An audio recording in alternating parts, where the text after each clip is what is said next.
Every time I hear a brother call a girl a bitch or a hoe, trying to make a sister feel low, you know all of that gots to go. Now everybody knows there's exceptions to this rule. I don't be getting mad when we playing this fool, but don't you be calling me out my name. I bring rep to those who disrespect me like a dame. That's why I'm talking. One day I was walking down a block, I had my cut off shorts on, right, cause it was crazy hot. I walked past these dudes when they passed me. One of them felt my booty, he was nasty. I turned around red, somebody was catching a rat. Then the little one said, and laughed. Since he was with his boys, he tried to break the law. I punched him dead in his eye and said, pulling a bitch.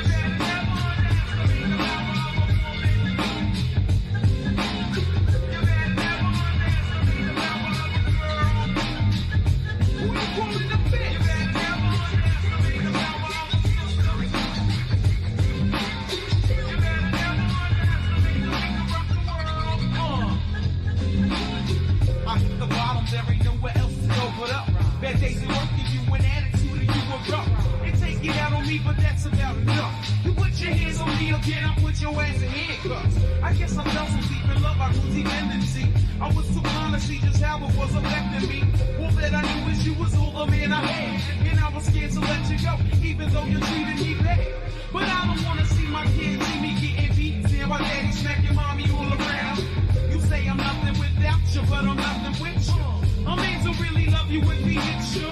This is my notice to the tool. I'm not taking it no more. I'm not your personal whore. That's not what I'm here for. Ain't nothing good gon' come to you till you do right by me. Brother, you wait and see.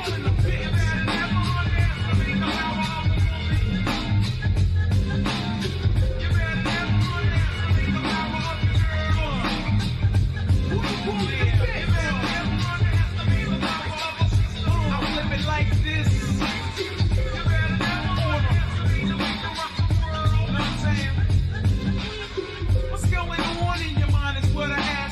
But like yo, you don't hear me though. You wear a bag around your head and you call yourself a gangster bitch. Now that you saw a Betty's video, I saw you wildin', acting like a fool. I peeped you out the window, jumping girls after school. But where did all of this come from? A minute ago you was a nerd and nobody ever heard of you. Now you a wannabe. You barely know your ABCs. There's plenty of people out there with triggers ready to pull it while you trying to jump in front of the bullet, young lady. And real bad girls are the silent type. Ain't none of this worth getting your face sliced, cause that's what happened to your homegirl, right? And with no, she got to wear that for life. Who you calling the bitch? You better never underestimate the power of looking at the queen in the wall. You better never underestimate the power of a girl. Who you calling the bitch? You better never underestimate the power of respect yourself with your whole. You better never underestimate the nigga rock the world. The nigga rock the world. That's right. In 1993, it's time for the brothers to start looking out for their sisters.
team.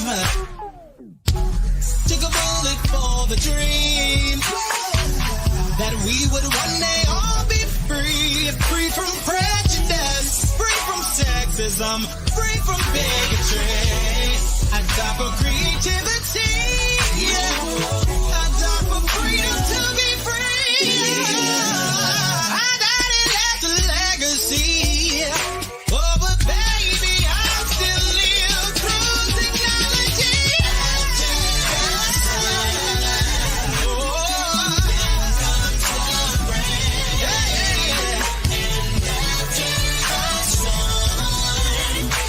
The sun will start shining. What is the pain? As is the pain. As is the pain. Just be patient. Your destiny will manifest. Yes,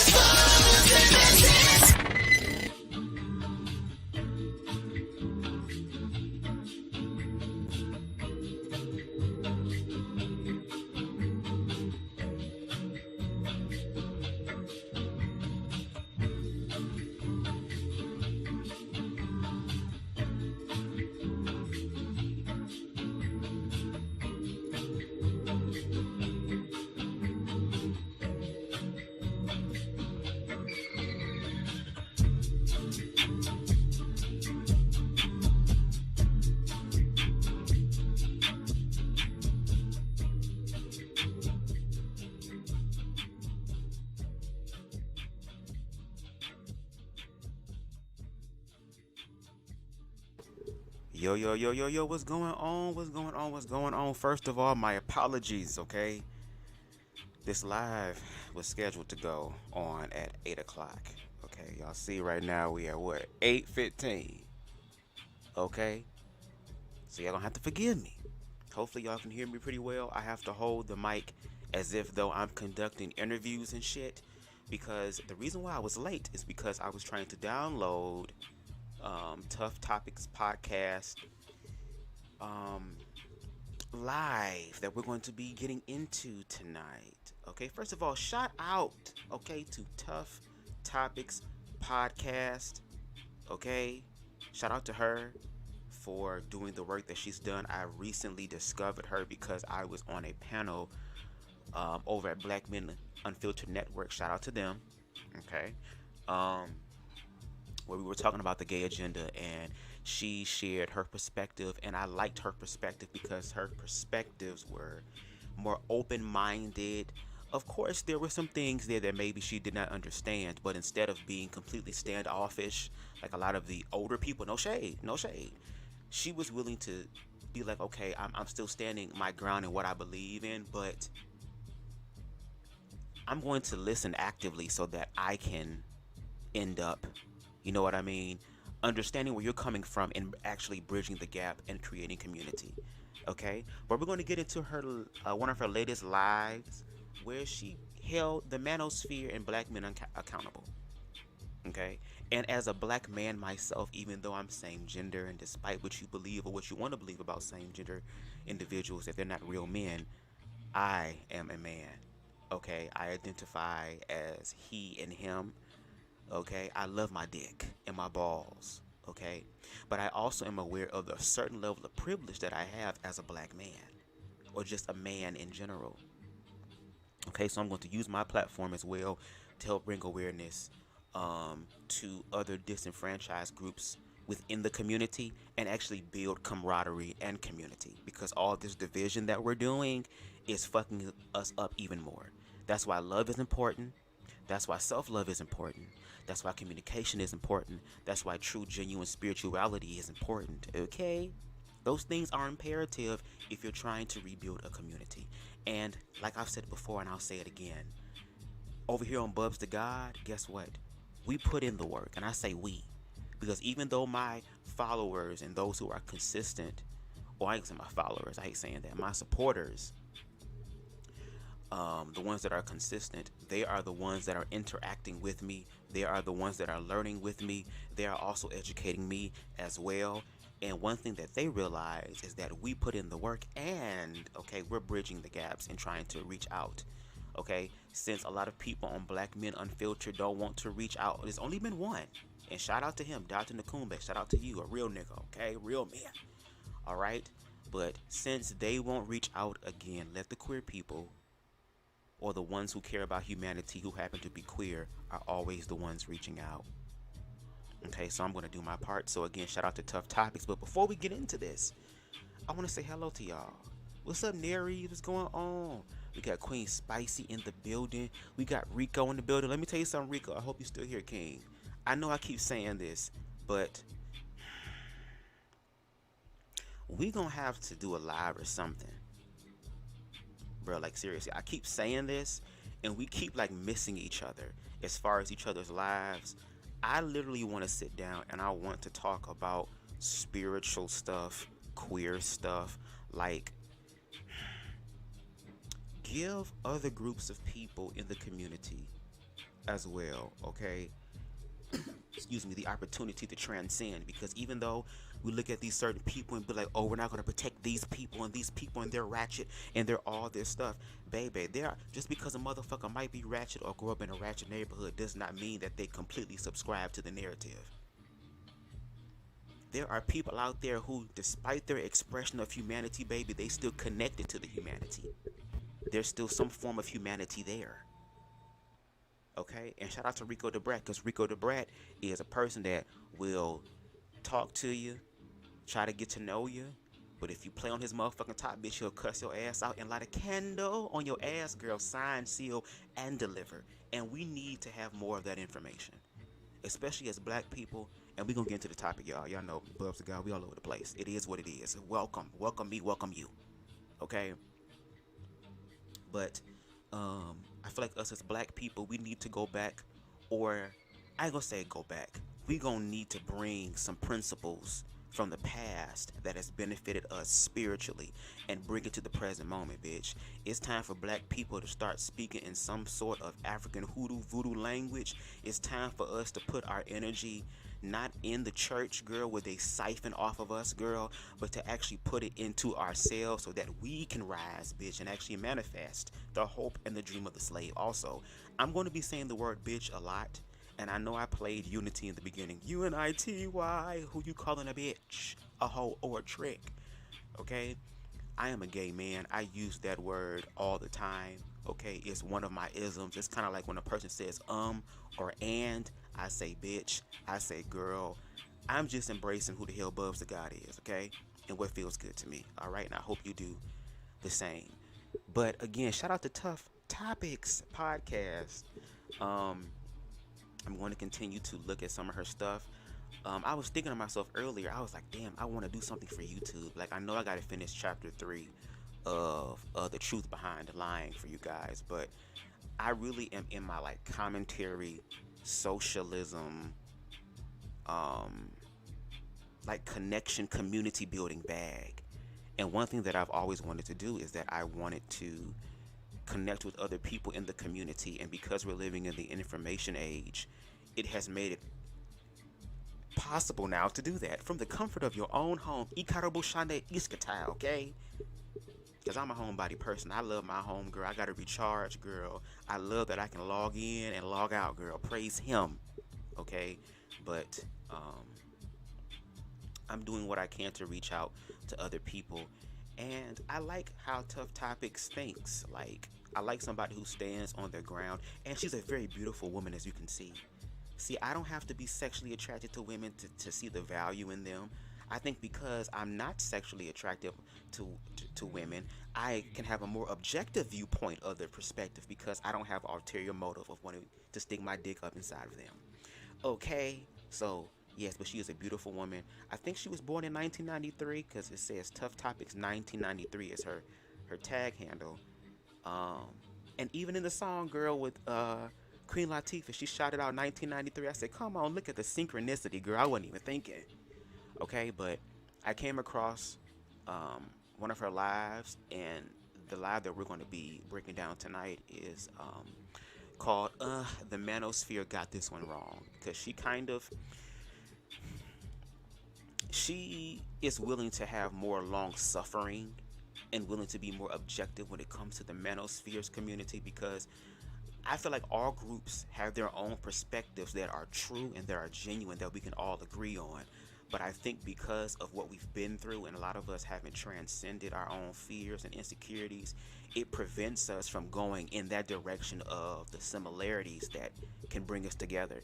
It's so easier for us to just focus on the negatives that divide us.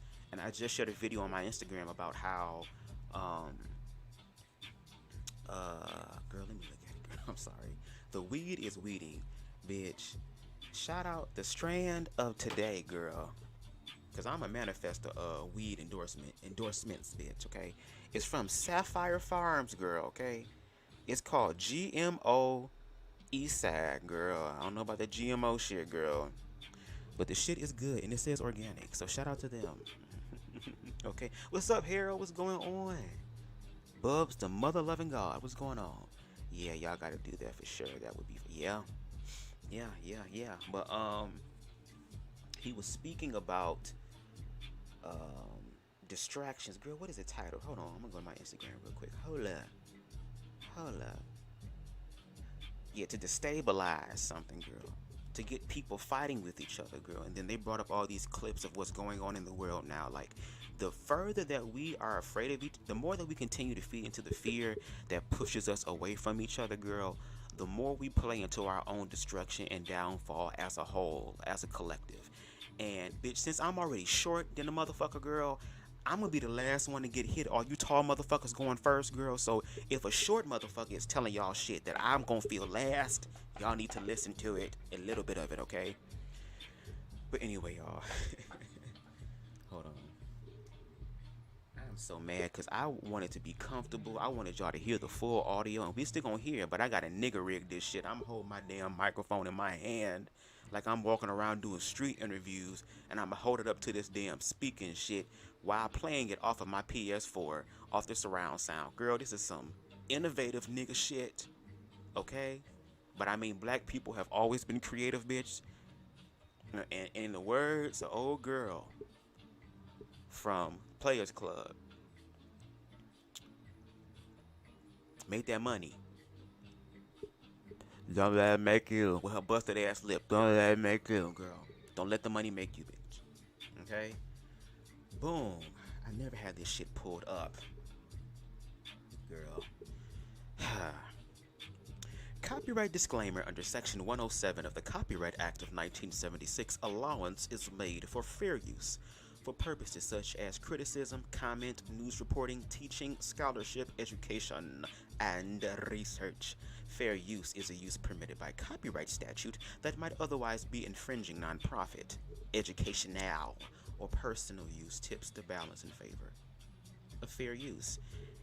Also, if you want to listen to the live in its entirety without my ratchet ass commentary, you can definitely hit the description box below and watch it. And also make sure you subscribe to Tough Topics podcast, okay?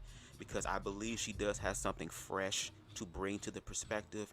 And if there's certain motherfuckers that's afraid to have a conversation, girl, have the conversation with those who won't have the conversation. So again, I'm reaching out, branching out, and make sure y'all please go over there and support her. Oh, girl. It's a lot of talking. Okay, without further ado, ladies and gentlemen, and everybody in between, the non-binaries, and everybody, just everybody, everyone's, let's get into the Manosphere got this one wrong. And I also give Tough Topics podcast the permission to use this live or any of my videos if she wants to speak to something that might put a light bulb in her brain as far as a aha moment or something, whether it be positive, negative, whatever. I give you permission. I can't be on YouTube and giving commentary on the other people's stuff and get mad when they give it on me. Look, we both hand it over here, okay? Let's get into it. I'm gonna put this one on because I love The Sims. Anyway, let's get into it. This is about to be ratchet as hell. Oh, this is about to be ratchet as hell. I'm so sorry. I feel like Tough Topics podcast is worth better than what I'm giving her right now. Cause I was gonna look, cause I couldn't download the shit, so I was gonna put my phone up and do like I did back in the day with them ratchet ass reviews that I did, all camera angle, all crooked and shit. You see damn weed capsules and shit and blunt shit all over the books every damn well. Charge it to my head, not my heart, cause I promise you, I would have downloaded the video and you would have heard the audio clearly and concisely. So this time we gonna make it do what it goddamn do. Let's get it. Alright, so what is going on? Welcome Let me know if y'all can hear, please. to the podcast where I'm your host, Jay Mack, and we do talk some topics over here. I said I was gonna tag people in this, and I meant to. Y'all are so lucky that I forgot to. I promised that I was gonna tag like 50 people. But you live to die another day. But hopefully you come here. Girl, I don't know. Y'all know I'm gonna be pausing, girl, because I'm high and I ate edible earlier. So it is what it is, girl. It's my life. Okay, I'm like Amber Lynn and them, girl. It's my life. It's my money, my health. Okay. First of all, baby, if I was straight and I was 5'10", I would probably shoot my shot because she is a very gorgeous and beautiful melanated woman. She really is.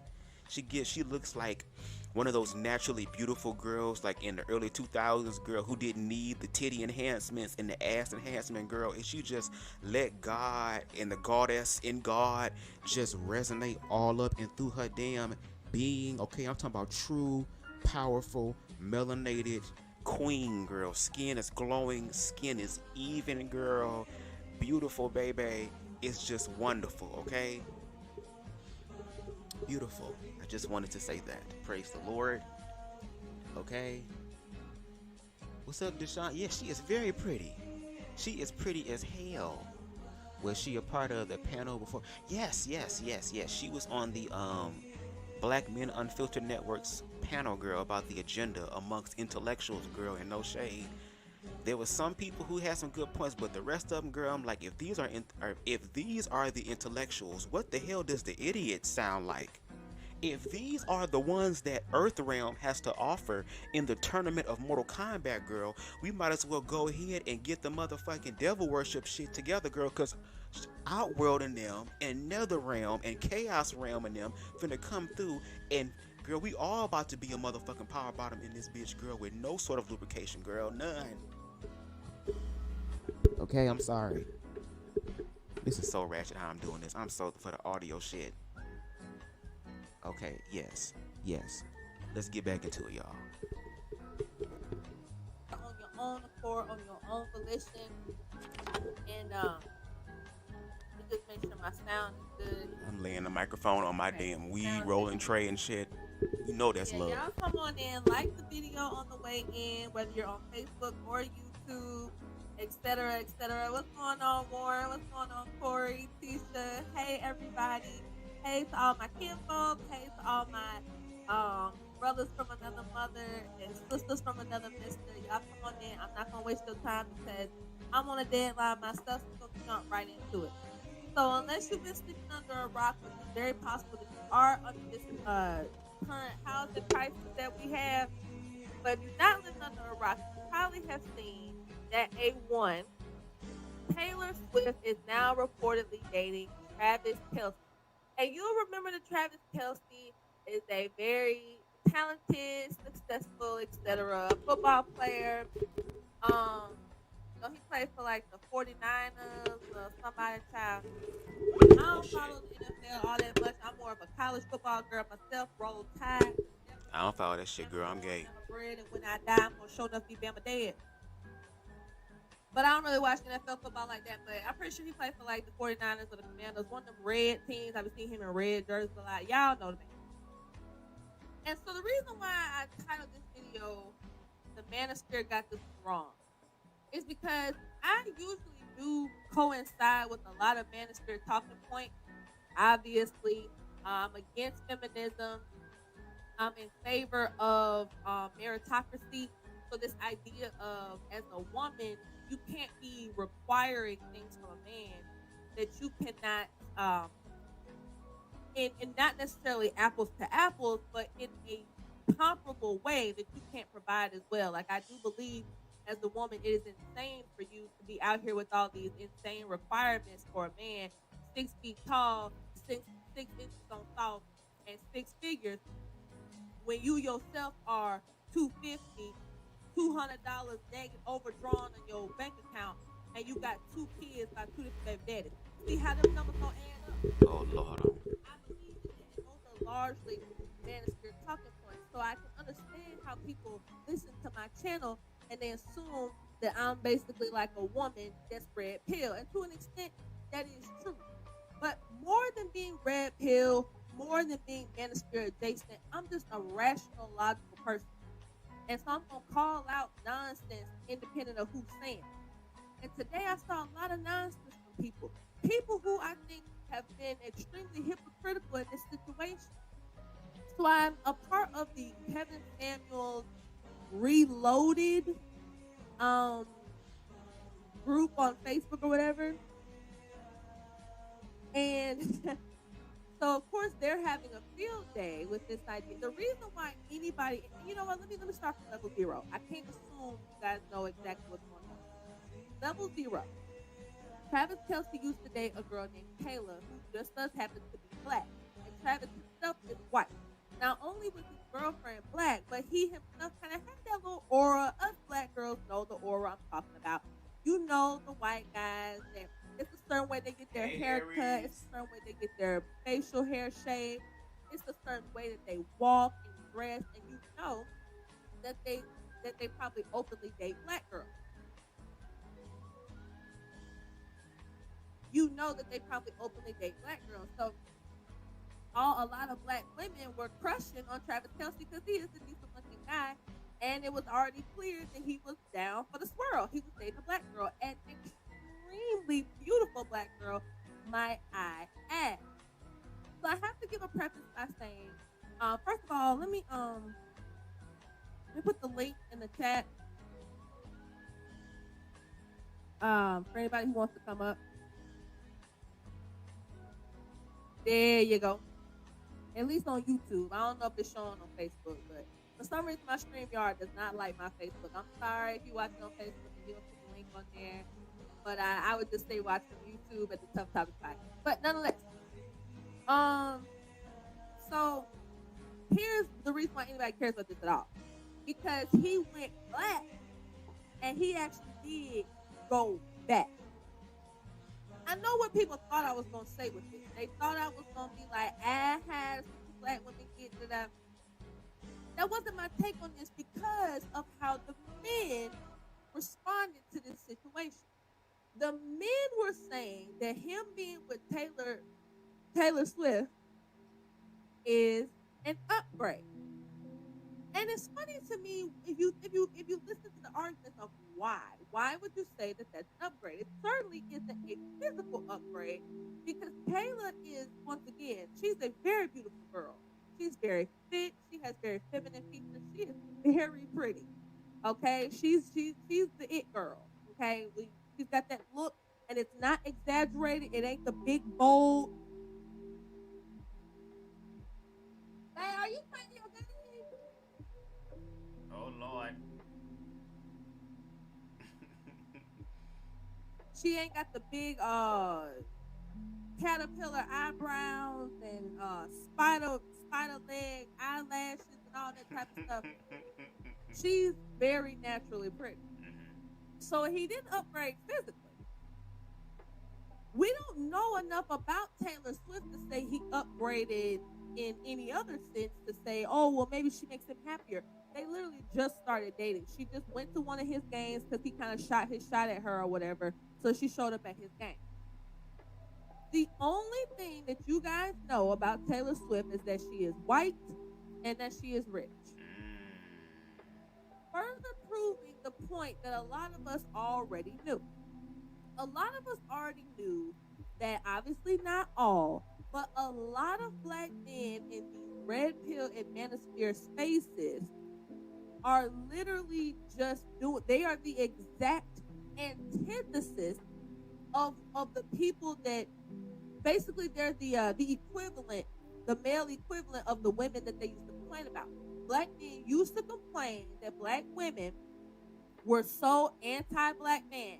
Oh, you guys hate black men. All you have to say is negative stuff about black men. You want white daddy. You want somebody to take care of you. You don't want to work as a team. And I'll be doggone. Now here goes somebody leaving a black woman for a white woman, and you somehow feel like off GP he has upgraded just because this woman is white and she has money.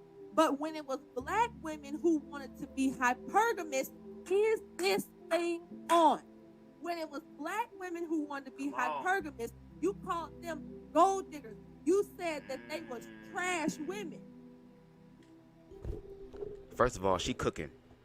She cooking and it smell good, girl. It smell like Jill Scott. Girl, Kim Burrell, because you know Kim Burrell cook down, girl. Kim Burrell eats for a family of 12. Okay? Girl, and Dre, baby, was all in the kitchen cooking, girl. They are, baby, she is cooking like it Thanksgiving dinner is about to be ready in a few, bitch. And girl, I'm so ready for Thanksgiving, girl. I done took 2 X-Laxes before I came over here, and I got about 4 blunts. I already smoked 2. Girl, I'm about to be so hungry, my stomach gonna have to be bigger than my eyes, bitch. Okay? I'm gonna turn to Kim Burrell, girl. I'm gonna give that bitch a run for her money. Because Tough Topics Podcast is cooking in this aspect. Now, before we dig into this, some people will say, well, of course you're going to agree with her, Bubs. You're a gay man. You're going to agree with women. You identify with womanhood and womanhood anyway because I'm gay. Again, limited beliefs and perspectives from a bunch of motherfuckers who don't know shit about gay. Girl, there are gays who are still learning about gay shit. Girl, I'm just saying, you know. But that's why you're agreeing with her. No, because to her point earlier, it's regardless of who you are, whether your ass gay, whether your ass straight, whether you black or white or whatever. If you're saying something that could be destructive and counterproductive to the class of humanity that we all subscribe to, whether we want to or not, then it becomes a problem and an issue. And when the system knows certain things in reference to our own discrepancies and our own ignorances and fears and biases, they will work. Girl, come on now, Wire. They will do all they have to and all they can to profit off of it. So the more that we sit here and act divided, the more money they make and the more that we lose. Okay? So it's not because I'm a gay man and she's a woman I'm agreeing with her. Even though historically speaking, gay men have always stood in the gap or touched and agreed with womanhood and the expression of humanity through females and the expression of woman. And again, because gay men do not want to fuck women, we have a more objective perspective on what's going on because we're not driven by the pussy like a lot of men are. Because a lot of men allow sex to get them in trouble. And that's from men who are CEO, executive, high-class men. Because no shade, didn't Kevin Samuels lose his life to an individual who wasn't even black? And I'm not saying that in a way to discredit him or to wish death on him. I don't wish death on nobody because I understand how the law of karma works. But just factually speaking, she's calling out the aspect of the manosphere that gets where a lot of the unhealthy, toxic subscription is. A lot of these individuals hear certain talking points that trigger them in reference to... Bitch, at this point, we all hurting. We're all hurting, especially in the black community, baby. Because the black family has fallen apart at large, a lot of us are dealing with symptoms of that. And because we're not healing from that, we're not really having the true, genuine, authentic, long-ass conversations. We're having these beautiful, cute-ass conversations on the surface. Like, girl, no, we have to get deep into it. These have to end up being like series. Like when people go to church and they have a series of of a sermon, it has to be the same thing. This has to be stricken over and over and over and over again. We are going to have to continuously apply the pressure to the coal in order for us to turn this into a damn diamond. We collectively are going to have to do this. And I appreciate Tough Topics Podcast because She again is objective to where it's like she understands and can sympathize with certain aspects of the manosphere. But at the same time, just like how black mamas who had to raise their children independently because the father ran away, I ain't talking about the ones that are using children as a weapon or a pawn, but for those who said, damn it, I'm gonna hold up the blood-stained banner, bitch. I'm gonna sit up here and honor all those fucking months of my ass being sick and throwing up all the goddamn time and craving goddamn hot dogs with ice cream and pickle juice sprinkled across it and shit. I'm the one that's gonna take care of the responsibility. To where a lot of black men are successful now because they black mama was behind them, loving them. A lot of black men now, like I have cousins in my own life who all three of them were raised without their fathers in their lives and are succeeding in life and have healthy marriages. It's about the energy behind it. So just like Tough Topics podcast, she can still love black men. I love black men too. I'm in love with a certain type of black man, which is gay. I'm not in love with you heterosexual niggas. Please don't flatter yourself. But Tough Topics, because she loves black men and she loves blackness and she realized that she has a black father, a black uncle, a black nephew, black male friends, black people that are male in her life. She's also going to hold y'all accountable because she wants y'all to do better. And what's happening is that a lot of people in both the manosphere and the woman's sphere, in certain degrees, these individuals are subscribing to these narratives not because they want to become better, because they want to attract their equal and want to build a family of equality and love that's uplifting and powerful, that is so exuberant of love that girl, other people be like, okay, what do I have to do to be like them? Like, they're happy, they're this and they're that. How can I tap into that energy? It's not like that. A lot of them want to find ways to upgrade themselves so that now that they're bigger and they're better, they can look down on other people and demonize those that probably didn't want them when they were at their lowest. A lot of these people subscribe to these narratives in their mind that makes them feel like they're high powered. If you have to end up being a high powered person by simply tearing down somebody else, not tearing the false things about them down and to build up the God or the goddess within them, but to literally tear them down so you can use them as a stepping stool, that's when it becomes an issue. And the fact that, again, Tough Topics podcast was to sit up here and call a big percentage, it may not be all, because even in my commentary, I don't say all. I try to say at large or a lot. Because y'all part of the majority as far as heterosexuality. So it's going to be a lot of y'all shit before it's ours, girl. No shade. But she was saying a lot. And a big part of the red pill manosphere community, I hate to say it, are a bunch of individuals who are hurt. And instead of going through the process of healing and becoming better, they rather go ahead and do this lawn street job of trying to blame somebody else for their misfortunes and for them to fix their misfortunes. It's the same thing, unfortunately, with this trap culture at large.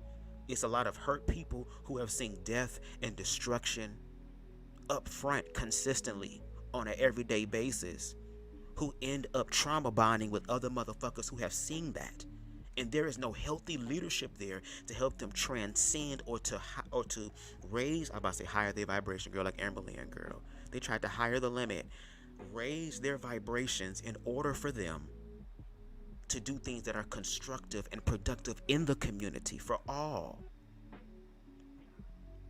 So the fact that even though she does understand, or she's again willing to have more long suffering and more mental and emotional wherewithal to deal, because again, she's a teacher, she probably deal with children all the goddamn time. So a lot of these niggas are children mentally, so maybe she has the capacity to do that. And I'm grateful that she's doing that, because we need black women who's willing to do that. But the fact that she was also able to call out the bullshit too, that's when I was like, okay, this is an objective person. And I'm realizing that I want to have conversations about things with objective people. the subjective people only, girl, no. If you ain't even transcend your own subjective shit, you should not be having any sort of objective conversation. Like the scripture in the Bible, girl, reads, girl, I don't know which one it is, but the Bible thumpers will check me. And I'm going to say it, paraphrase it, you kind of get the idea. How can you talk about the speck of dust in your brother's eye when you got this big ass tree trunk coming out of yours? Right? Harold said, then when the other straight black men are in agreement with her, they'll say they're pandering for her. See, that's why it's like that video I shared on my, and we're going to get back to the live, I promise. This going to be a lengthy one, y'all. So make sure y'all doing something, girl, because again, my conversations are really for your subconscious mind. That's what I want to talk to. Okay?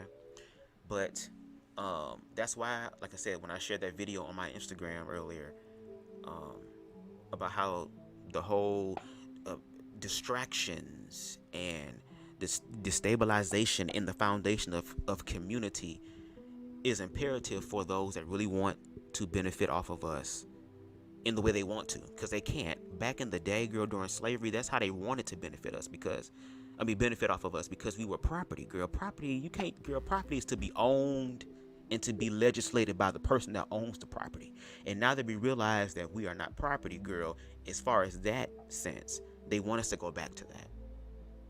So the division that's going on within the black community and in these black spaces where we're having these very surface level conversations, unfortunately, they're banking on that. So of course, on both sides, there are going to be people who are going to take the most negative things about a group and then exemplify that and push it to the forefront. I remember when I was in my, I forgot what communications class was that. Interpersonal communications. Unfortunately, there has been data that has been established that people, if something comes out about you that's negative, people are more, girl, they're more I'm trying to find a word to say. It's on the tip of my tongue, girl. It's a basic word on my ass trying to find another way to say it. They basically believe, I'll say that they'll believe negative things about you before they believe anything positive. That is an unfortunate fact of the human experience. So again, on both sides, if there are black women that do care about black men and are actually healers in the community that are going in the spaces that a lot of black women do not want to go in because it's too toxic for them, and rightfully so, we shouldn't call them pandering. There are some black women, and I believe Tough Topics podcast and even Neo X are those women who want to go in those spaces with black men and actually learn to love on them and heal them. Because there are black men over there in those spaces who are not as callous in their heart as others, who are willing to say, you know what, this person is speaking life into me right now. Let me listen a little bit more to this. But then again, the powers that be that is benefiting on all of us, they're going to create lies and rumors and say, oh, well, they're over there pandering and they're over there being a pick-me-sha and all this stuff. You have to actually sit down and listen to what's coming out of their mouth and do your own research to decide for yourself what the tea is. But we don't do that a lot in this society. You want everything quick, fast, in a hurry, girl. Everything don't work that way. There are some things that are going to have to germinate and take time. And when it finally does manifest and you have grown during that whole process of waiting and did your part, you will appreciate what has been cultivated. Because you put in your energy, you put in your time, you put in your efforts, you put you into this, and look what has manifested. Okay? It's one of those nights, girl. The edible is edibling. Okay? And girl, I'm believing like they did back in the 60s and 70s. Because like I said, I'm going to keep saying that. We're in the same era today, girl. And I'm going to need for black people to do what they did before, but just amplify it, girl. Because again, there were so many different black expressions of the community coming together to have conversations. But I'm ready for the real conversations. And I'm realizing a lot of people not ready for that. They're not ready for that, girl. They got bills to pay, all this type of shit. Well, for those people, you better fucking figure out how you gonna carve out some time for these conversations. Because if we don't talk about these things on a consistent basis, connect on a consistent basis, girl, we are going to be fucked up even more. There's so much scary shit that a lot of people are not looking at right now, and I get it because it's scary. So the distraction is a lot easier and more palatable to deal with, girl. A spoonful of bullshit helps the medicine go down, girl. But for some of us who are aware of what's going on in the world that is facing the fear, we're telling y'all to go. We're giving y'all information and then saying to yourself, don't just take my word for it. Study to show thyself approved, because at the end of the day, you are responsible for you. And we really have to listen and honor that. Listen and honor that for real.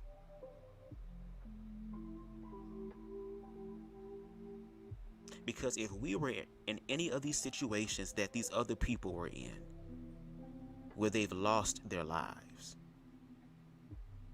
or have been abused, we would want someone to stand in the gap for us. So if we don't stand in the gap in our own motherfucking life and heal our own shit, we will never be able to genuinely, objectively help other people do the same thing. The issue is there's a lot of motherfuckers who belong in the comment sections at this point in moment in their time, in their life and time, because they haven't healed their own shit. Now they got microphones. Now they got soundboards. Now they have access to StreamYard and OBS and all these other spaces.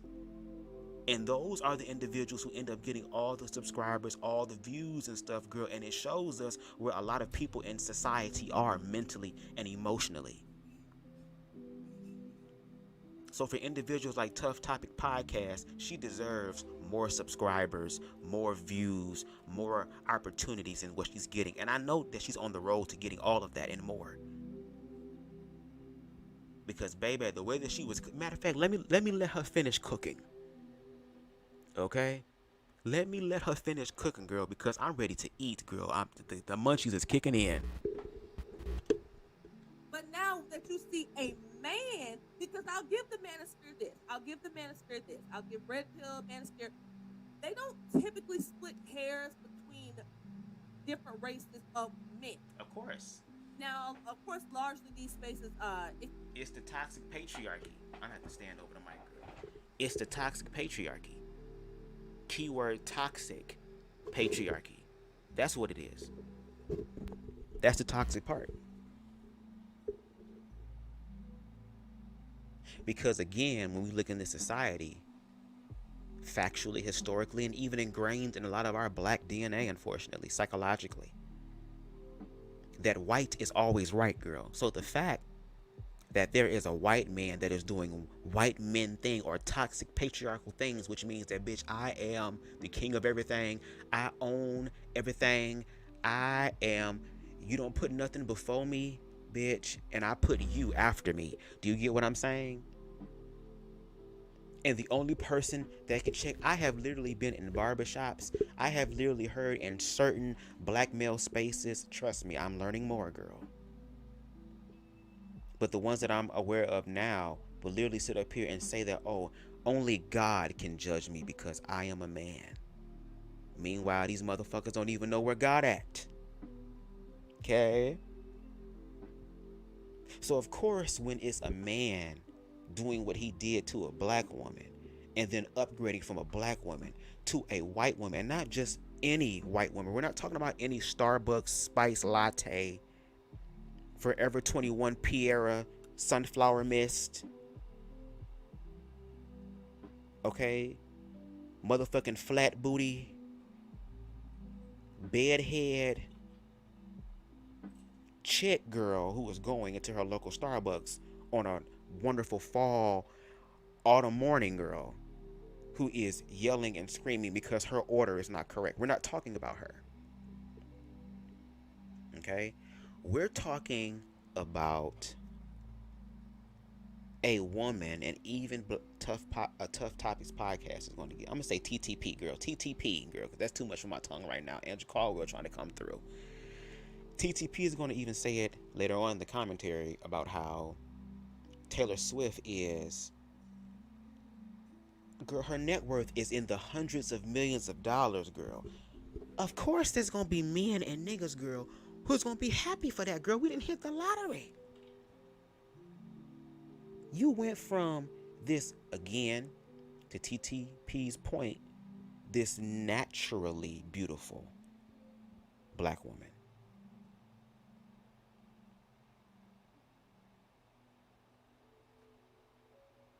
to this Miley Cyrus chick with no ass, girl. But the money is there. And of course, one thing that we all want, and especially black people want, and especially black men want, is money. Not money in reference to, oh, we're going to use this money to actually help the community, to give back to the community. I ain't talking about on Thanksgiving when we give niggas turkeys and shit that was going to be expired in the next few days. I'm talking about actually building things within the community that people in the community can go to and get life from, and to create life within those spaces. They want the money because the money brings the power. He who holds the money holds the power. And a lot of these black men, unfortunately, don't want equality. They don't want equity. They want supremacy. They want to sit in the judgment seat and want to be judge, jury, and executioner without any sort of reprimand. Look at how a lot of black men unfortunately act in this damn country when it comes to their own people. How many black men have lost their lives to other black men every motherfucking day? And we live as black people in these communities, and we walk around as if though we don't even fucking see what's going on. To where a lot of us are afraid to walk around our own motherfucking neighborhoods, girl. I haven't walked around my own neighborhood since I lived in, well, I can say since I lived, because back in the day, the 90s, girl, you could do that. But recently, girl, within the past 10 years, girl, I wish I would walk around my motherfucking neighborhood, girl. No. Again, it's a lot of hurt, it's a lot of pain, it's a lot of bullshit going on. And that's why my I guess my commentary goes all over the place, because, girl, I've already had these surface level conversations, girl. When are we getting to the meat and the potatoes of this shit? We keep eating off this entree, girl. Like the entree supposed to fill us up, girl. All we getting is motherfucking endless breadsticks, bitch. And bread fill your stomach up more, girl. I'm on my Kim Burrell shit when it comes to this. Okay? I'm on my 600-pound life, girl, when it comes to this, girl. Buttermilk biscuits. I'm talking about, girl, if we gonna sit up here and eat in the conversation and get into it, let's really get down and eat, girl. Let's unbuckle the pants. Let's get ready to develop the fupas, girl, because we're gonna be putting in that much work. And I believe TTP is one of those people who are willing to do that work. Okay? Which is why when it comes down to other people in the community who bring objective viewpoints that are agreeable and then work that out for the whole, I'm going to highlight those individuals. Okay? Now again, I haven't seen this whole live, so she might say some shit that'd be like, hold up, girl, wait a minute, hold up. And if we get to that point, that's cool as well. But I'm going to always give honor where honor is due. I'm not no hating ass person, never have, and I never will, because I see what happens to people who hate.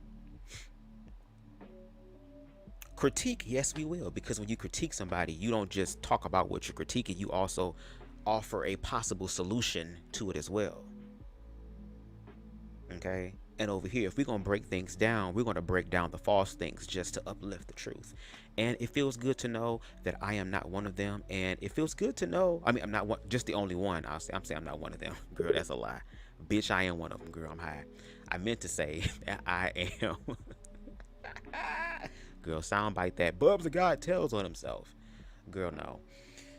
What I'm saying is that I am the one, or one of the ones that want to help bring objective change, girl. I'm not even getting paid for this shit, girl. So if I'm doing this shit, girl, out the kindness of my heart, girl, it's the kindness of my heart to humanity. Okay? But anyway, let me shut the hell up. Let me look at y'all comments real quick. Again, if the mic is being staticky, can you please let me know? I'm holding the mic because I could not download the video. Matter of fact, let me try one more time and see if I can, because if I can, I'd rather it be that way, because that'll be more comfortable for me. Hold on. Hold up. Matter of fact, I'll let her continue to talk while I'm doing that. That'll probably be better. Yeah. Let's move this along. You know how I get. I know how I be. Shit. You think in Black Manosphere, obviously it's largely spaced by Black men or occupied by Black men, but they don't really like make too much of a discrimination between races of men. So they're looking at Travis Kelce like a brother to them. Him being a white man doesn't change any dynamics of this conversation. That's why I'm bothering to talk about it. So they're literally saying and it could also be the fact that he's also a participant in what is known as one of the more masculine energy pastimes in America, which is football. So of course, football players, girl, the niggas gonna make some sort of exception. Okay, especially when it's big money involved. Niggas will do that. Trust me, there's a bunch of motherfucking niggas, girl, who have sold out their own friends, girl, for $5,000, girl, and then turn around and make a whole song about it. You remember on that day we was riding that nigga? Remember on that day I fired that nigga? Girl, he thought I was a friend, I was a snake. Don't give me your bitch money, get something about taking. Girl, I'm not a rapper. I'm not a rapper.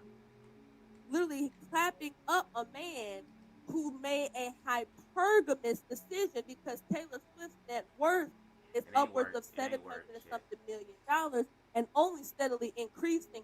She is basically the most famous pop star in the world. Why? I'll never know. A couple of her songs from like 10 years ago are kind of catchy, but I don't know any of her songs she makes today, and her ticket prices are through the roof. Obviously, Taylor's doing something right. Good for her. She's a nice girl next door kind of thing. Of course, I wouldn't have any issue with that.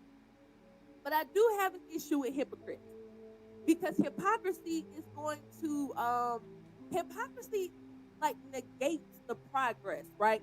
If we're making progress with Black women and we're teaching them some of the errors of our cultural ways, and we're saying, hey, our culture is tainted, and these things that you're learning and that you're doing and that you're purveying, they're really bad, and they're not getting you any husbands, they're just getting you pumped and dumped, and you probably want to change those ways so that you can be a wife and mother, which we all know is the ultimate desire of any woman, unless that woman has been tarnished by trauma. Okay, we're gonna start. Again, I am not a woman. I am not a female. I identify as he and him.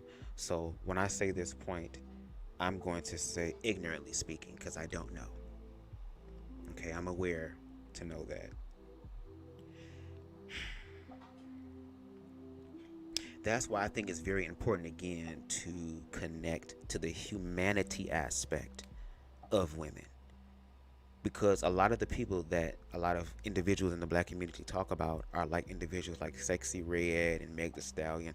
These women who have literally, in a lot of opinions of other people, they're literally using their body as a bargaining chip to get what they want. Meanwhile, a lot of those women probably had to survive and resort to that measure because they understood that a lot of men do not see value in these women, especially if these women cannot be controlled. So when these women act out in their own agency, and they have been in experiences where they have been cheated on, they have become single mothers, or no father was around, or whatever the case may be, according to some of y'all's logic, then would it be safe to say that the way that they're acting is literally a response to how men have been treating them? Because it's kind of like, now that there are some women that are out here rapping about their own body, that like they don't need a nigga to talk about they pussy no more. They don't need a nigga to talk about they titties no more. I'm gonna talk about my pussy and what I want done to that bitch. Shit, I want to eat my nigga. Like, now that they have now played the game with some of these men, And no shade, because they have been victims of this stuff. They just learn how to play the oppressor's game better than the actual oppressor. Girl, see how that works when there's no self-love there?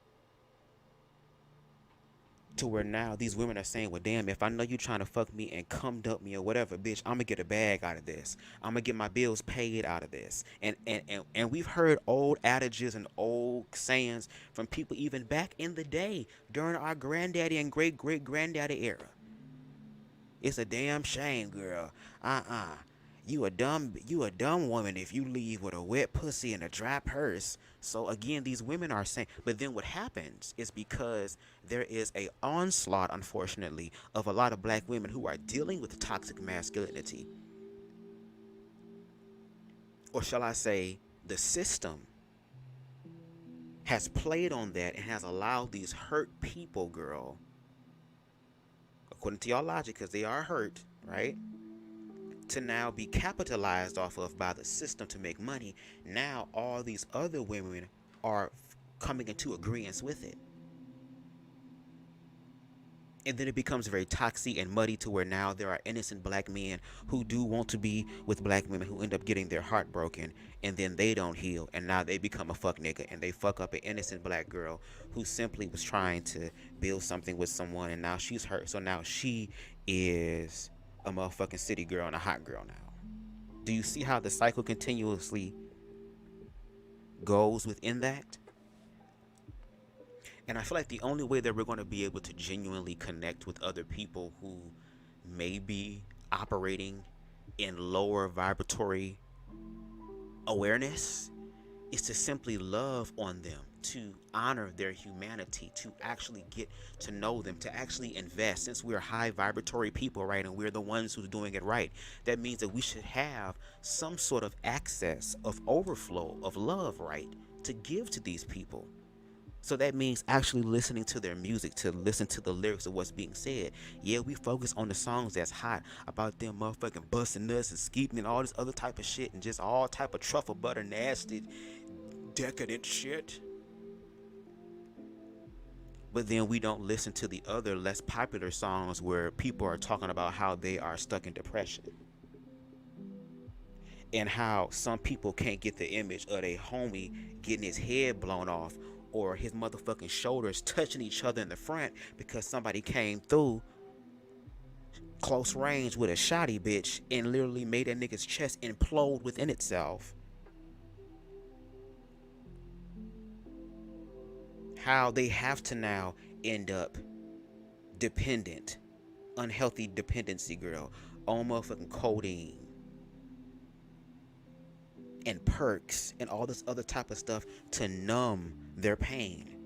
And in their numbness, they're not even really aware of what they're doing. So they end up perpetuating more hurt and violence and harm to the actual community. Like, are y'all really ready to have those conversations? Because if y'all think it's just going to be just this one shot way, no, baby. We all gonna have to become Spider-Man in this motherfucker. We all are gonna have to become a boomerang in this motherfucker. We are all gonna have to work to. That's why community is important. That's why community is important. It says it takes a village to raise a child, right? So where are the other village people? Because that child's gonna grow up to become a member of society. Which means that they're going to affect the lives of other people. Somebody gonna want to be married to that individual. Somebody's gonna want to be friends with that individual. It's gonna have to work with that individual. Go to church with that individual. Serve this individual at a restaurant. Okay, girl, I couldn't find the actual. Girl, I thought she was in the comment section. I was about like, oh, girl, you about to make me fall. TTP in the building. Listen, one listen to songs that's going on in the world anymore. Yeah, nobody does. I listened to MJ's song called We All Right, Had Enough, and We Felt It. It's a song by Michael Jackson called the Earth song, girl. He was speaking all that shit, girl, and now look what's happening, girl. Fucked up. But anyway, continue to cook, Miss TTP, because I'm hungry. So all the progress that we've made to teach women these things, now we gotta walk it back because y'all being hypocrites. You only think that Travis Kelce, Dame Taylor Swift is an upgrade because you are a person who fetishizes white women. No different than a lot of white women fetishize you. I want that nigger You cock. see, what started out as a conversation of let's detect the bad apples, because there are a lot of bad apples among black women. We have to be able to spot them. So we said, okay, hey, here's how you spot, here's a list of ways you can spot a bad apple. I also think that we have to collectively change the way that we explain certain things, because when we say the bad apples, we're saying they're spoiled, and ain't nobody trying to eat a spoiled apple. So what do? They discard it. They destroy it out. I think that a lot of these individuals who are hurting or that are operating in these lower vibratory states are individuals who simply don't know how to escape it. Individuals who have just become so identified with a girl that that's all that they know.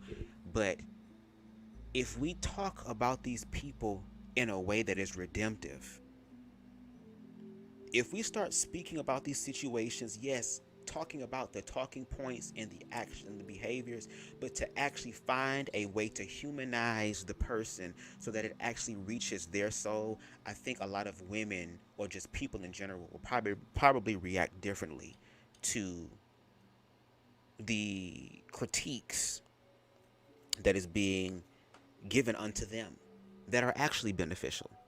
I ain't talking about the ones who are just being trolling like, but I'm talking about the ones that actually ask these individuals to pay attention to what's going on in their life, and are you where you want to be in your life, not just outside of yourself. Because as we can see, motherfuckers are mastering ways outside of themselves to get it in very fast ways. But I'm talking about, are you learning how to get out of it mentally, emotionally, spiritually? Like, are you willing to work those things out? Because your whole environment around you might change, it might get better, but if you mentally and emotionally have not changed, girl, you will be the cell. You will be the jail cell that you will be walking in forever in prison, no matter what your outward situation looks like, until we deal with that. So the whole bad apples thing, I understand what you mean by that, but I just feel like there are ways that we can still talk to other people who are hurt and broken in a way that's redemptive. You know what I mean? Because I'm pretty sure these hurt and broken people already understand that there is something possibly wrong with them, and they're already questioning their reality and their experience, and that's why they try to numb shit, or they just say, I don't give a fuck, I'm just gonna go out here and hurt people. They understand and realize, whether it's on a subconscious level or not, that something wrong is going on. Right? What's going on, Style by Stevie? What's going on? Hope all is well. Okay, let's get back into the stuff, y'all. Oh, I'm so mad I couldn't download the video Of a black woman. And we had this list of things. If she's got a whole bunch of kids by different guys, it shows that she's obviously irresponsible, doesn't think very highly of herself. She has a lot of baggage. She's going to be a financial burden. Okay, we got that. If she has depending on who she looks up to, celebrity women that she looks up to. Does she look up to Cardi B, or does she look... Hold on. We're going to pause, girl. That's what we do.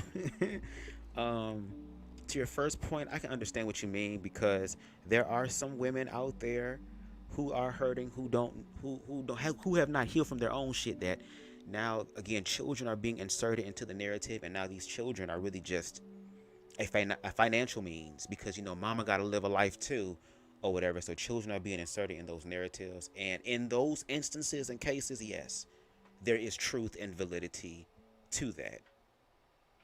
But I think the issue that comes into play is that even the strongest among individuals in humanity also have kryptonite moments, to where they meet somebody who makes them weak. And can we all be honest? We all have made horrible choices and decisions in our own lives, correct? Things that we possibly regret, right? So there are some women out there who do have multiple kids, but do you know her? Maybe she has been swindled by other men so many times that she was not aware of what was going on, which is why she continued to attract these individuals into her life. But if a man is coming into her life that doesn't operate in that energy, what are you bringing that is fruitful and life-giving to her to make her want to honor you?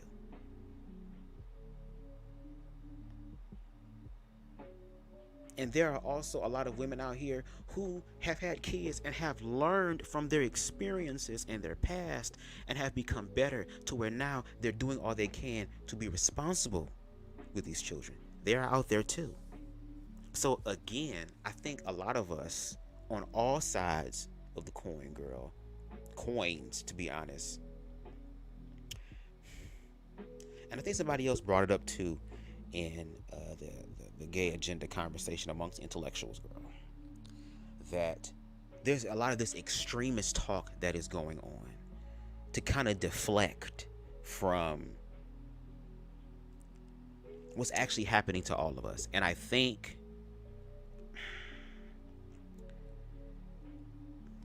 girl, we're gonna have community conversations, girl, because no one person can do all this. There is no I in team, but there is a M and a E. Okay, there is me. Me is in team. Okay, so it's gonna take all of us. Okay, y'all, let me continue because y'all know I love pausing, girl. That's just what I do. I pause, girl. I be pausing for the real shit, not this fake shit them niggas be saying. Man, pause, nigga. If you over here surveillance and every word you say that could be equivalent to something being gay, nigga, you gay. Fuck it, I said it. Up to, I don't know. Heck, these days we have so few good options. I don't even know what a good counter would be to that. But does she look up to the starlets like that? Oh yeah, that's my other point. I'm sorry. I told you I'm gonna pause. That's why I can't wait, and I hope and pray, and I'm gonna buy some candles and light that bitch for real. I'm gonna light up 3 of them. I want that Hulu documentary, girl, of Freaknik to come out, because there's a lot of parents right now who are CEOs of 500 Fortune companies. There are a lot of parents right now who have their doctorates and master's degrees, girl. There are black pastors, girl, black deacons, deacon wives, girl, very prestigious, upholding citizens, girl, of the black community who's doing what is quote unquote the right thing in blackness, girl, who back in the day, girl, was pussy popping, girl, and Sexy Red got that my pussy pink, my booty hole brown, probably from one of the pictures that was taken at Freaknik. A lot of y'all that's in church now, girl, let's not forget back in the day when you was a motherfucker. I wanna rock, I wanna rock, I wanna rock. Pop that coochie, hey, pop that coochie. How many of y'all was coochie popping? How many of y'all was motherfucking letting me ride that donkey, let me ride that. How many? Some of y'all motherfuckers still got the knees for it. Let your ass get drunk at the motherfucking class reunion, bitch. You gonna bust it down like you did before. And though that's what I'm saying, like, there are people in the world who also do what needs to be done as far as community, who also enjoy ratchet ass music. There are CEO women, girl, that when they off the job, girl, and they want to have fun with their girls, they gonna want to twerk, girl. They gonna want to hear some goddamn Meg Thee Stallion. They gonna want to hear some Sukihana. There's a lot of professional people who are nasty, freaky ass motherfuckers, girl. There's a lot of pastors that's doing that shit, girl. So a lot of motherfucking pastors and pastors' wives are eating niggas' ass. We be eating niggas' asses, girl. They be doing it. Do we really know these people, or are we just judging these people based off of what we see? Because people know how to put on a front. People know how to master a disguise. People know how to put on their Sunday's best, and you wouldn't even know. You wouldn't even know. But to your point, TTP, I do think that there needs to be some sort of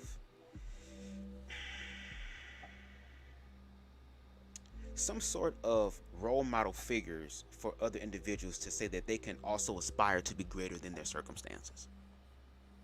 And you have individuals in those societies, in those communities that are doing that. You have individuals who are rappers who are getting their diploma, girl, if they didn't get it. or getting or graduating from college or aspiring to higher learning. I mean, hell, look at what's his name? I forgot his name. Nipsey Hussle. It was very much about the black community.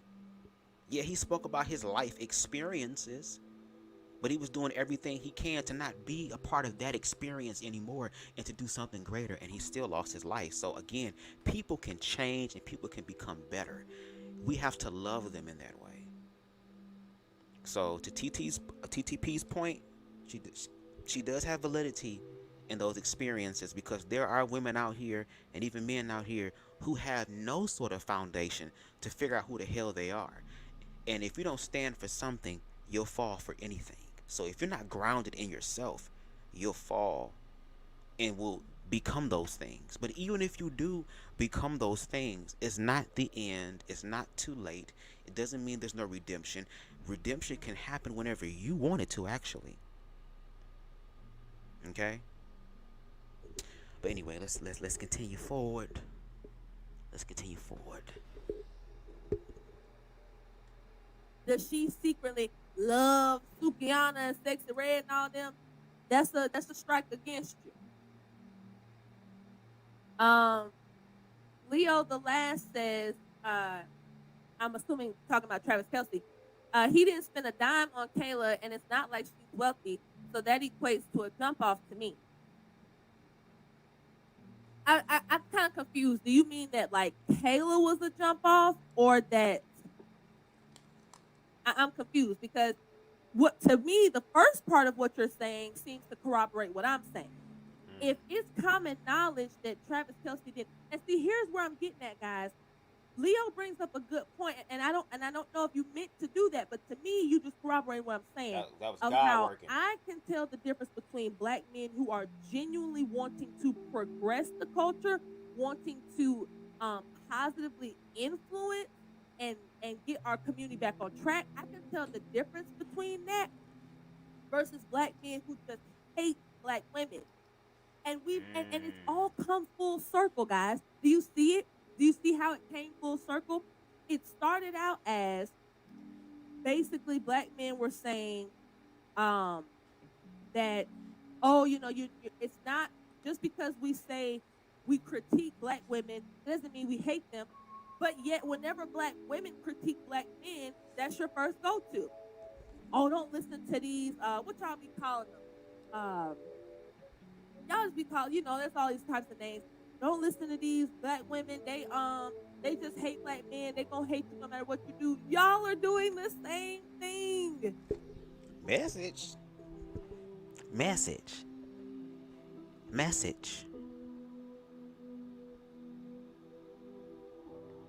And I guess what people don't really understand, and now it's just coming to me, that this will give people an opportunity to see who is real and who's not. Because now a lot of people grievances about each other are coming to the forefront, and now there are some conversations, even though they're shallow, a lot of them, even though a lot of them don't really lead anywhere, unfortunately, to like any sort of conclusion or some sort of upgrade, girl.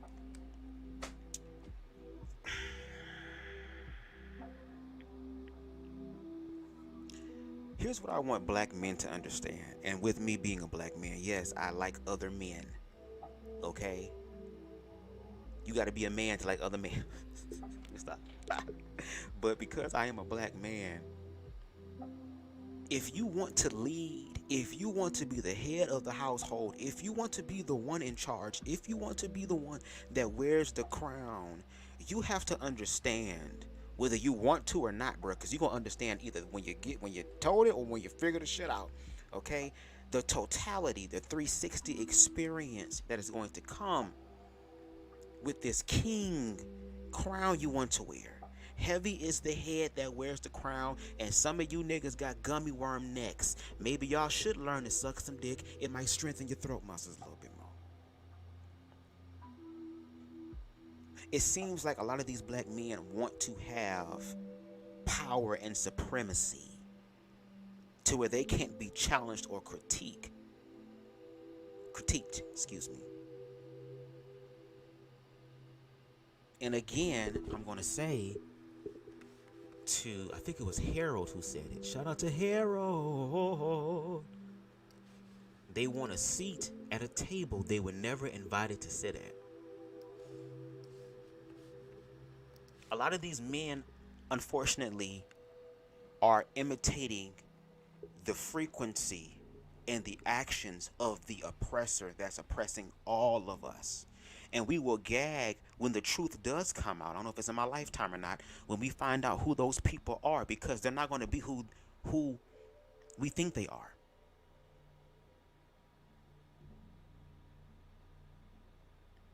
There are so many fucking issues that's going on, and a lot of mental health issues, which means a lot of people are dealing with depression. A lot of people are dealing with old shit that they are not learning to heal from or haven't been given the tools to heal from. What do you think is going to happen? But again, niggas have microphones now. Niggas can put on the illusion. Niggas can put on the front that I know what I'm talking about. We can get LED lights in the background and spell our name, girl. We can get some fake ass plants, bitch. We can get this green shrubbery ass background, girl. We can get all this type of LED shit, green screen shit going on. We can create this. We can put a desk in the middle of this bitch. We can get all the different mics, girl. Make sure it says Shure microphone, girl, not some shit from Temu, bitch. On there so they know how serious we are. But when you listen to them speak, if people are talking about community and we're talking about critiquing people, when you critique something, you offer something that could be done differently. During the critique phase is when we actually begin to realize and to decide or to discern whether somebody is really trying to help us or if somebody is trying to conquer us. And if they conquer us, girl, it's just a check mark underneath there. Oh, I'm that nigga. Or, oh, I'm that bitch card.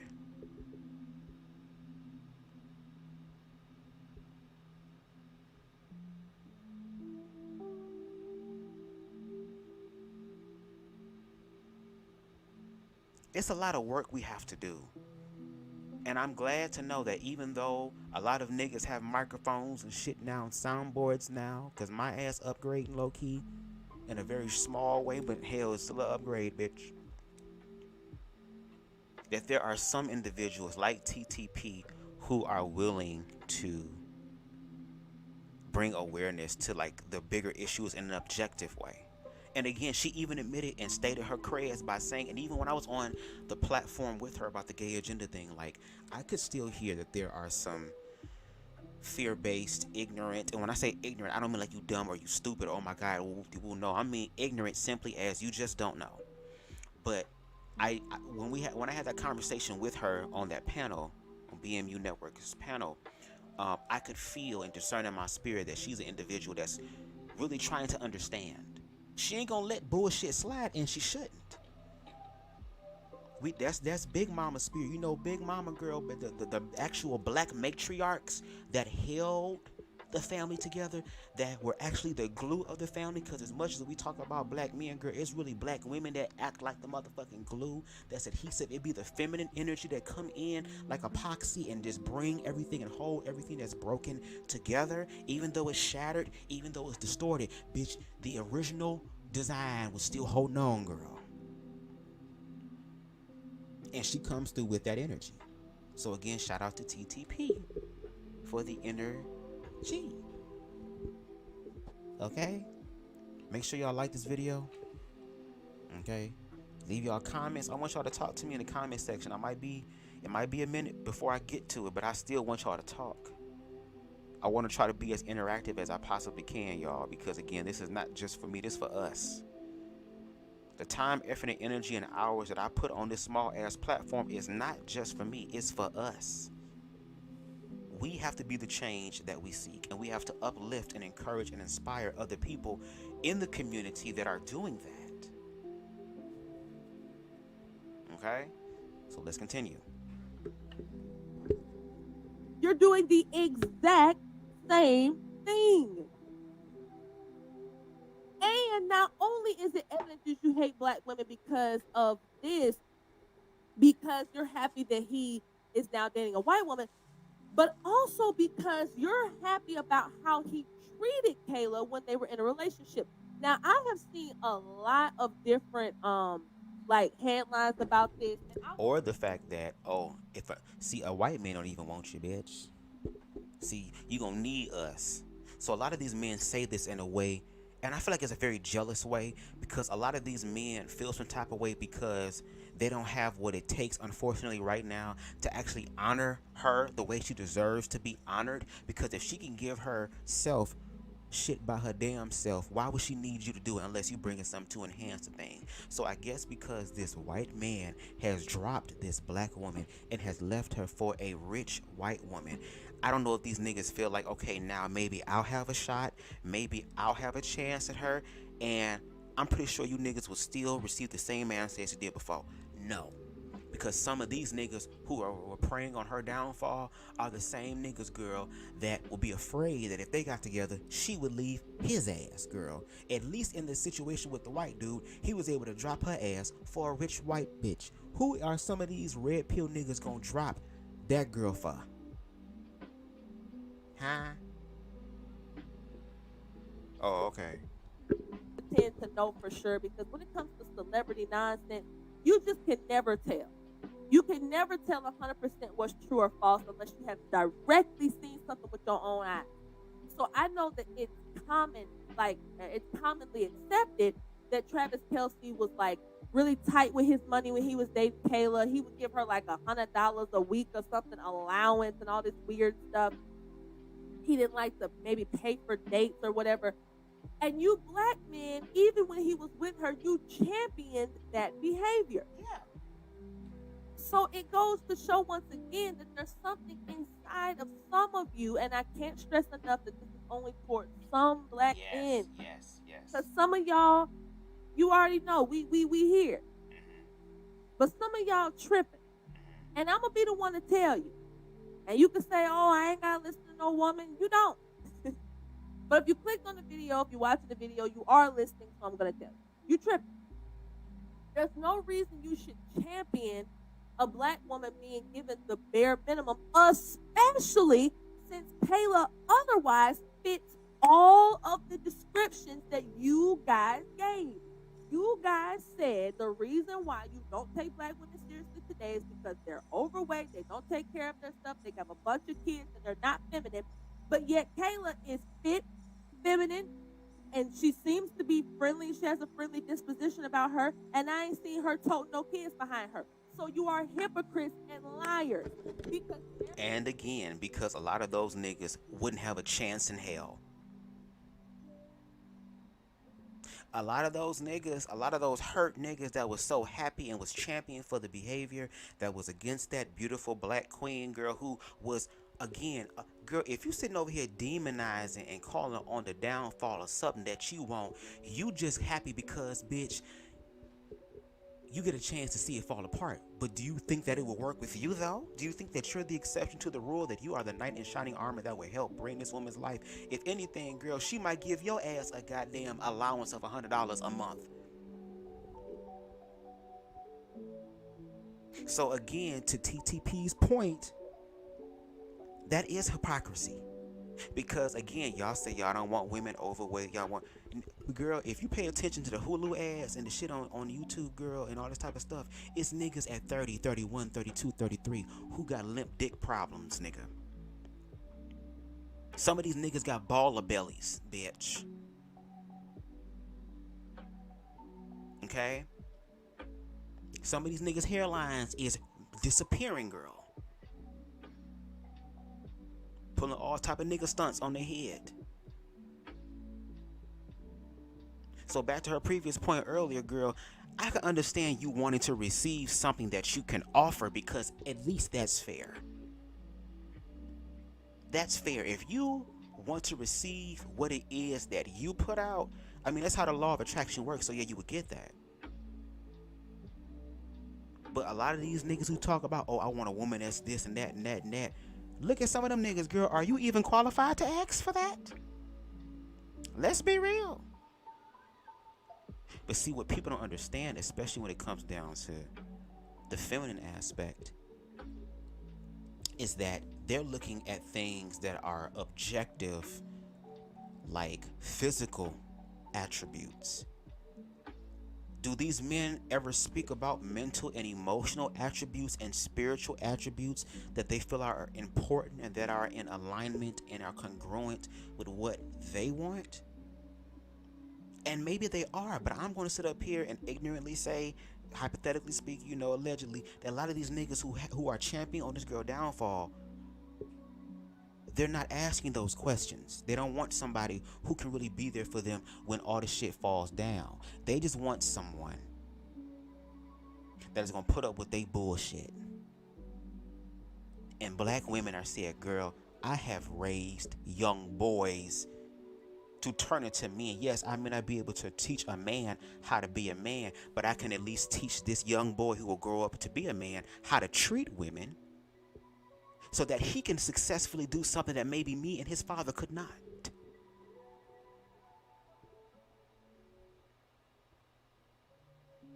And they said, damn it, I've been dealing with young ass boys for a long time. I'll be damned if I'm going to date one. I'll be damned if I'm going to be in a relationship with one. I'll be damned if I'm going to be married to one, girl. I will not push kids out of my pussy and end up and find out that, girl, you the biggest kid of all of them, and I'm supposed to be in a relationship with your ass. There was the woman that you said was the prototype. You said, this is the girl. If we draw up the perfect black woman, this is her. And you still was happy to see a white man, no less. You were happy to see a white man giving her the bare minimum.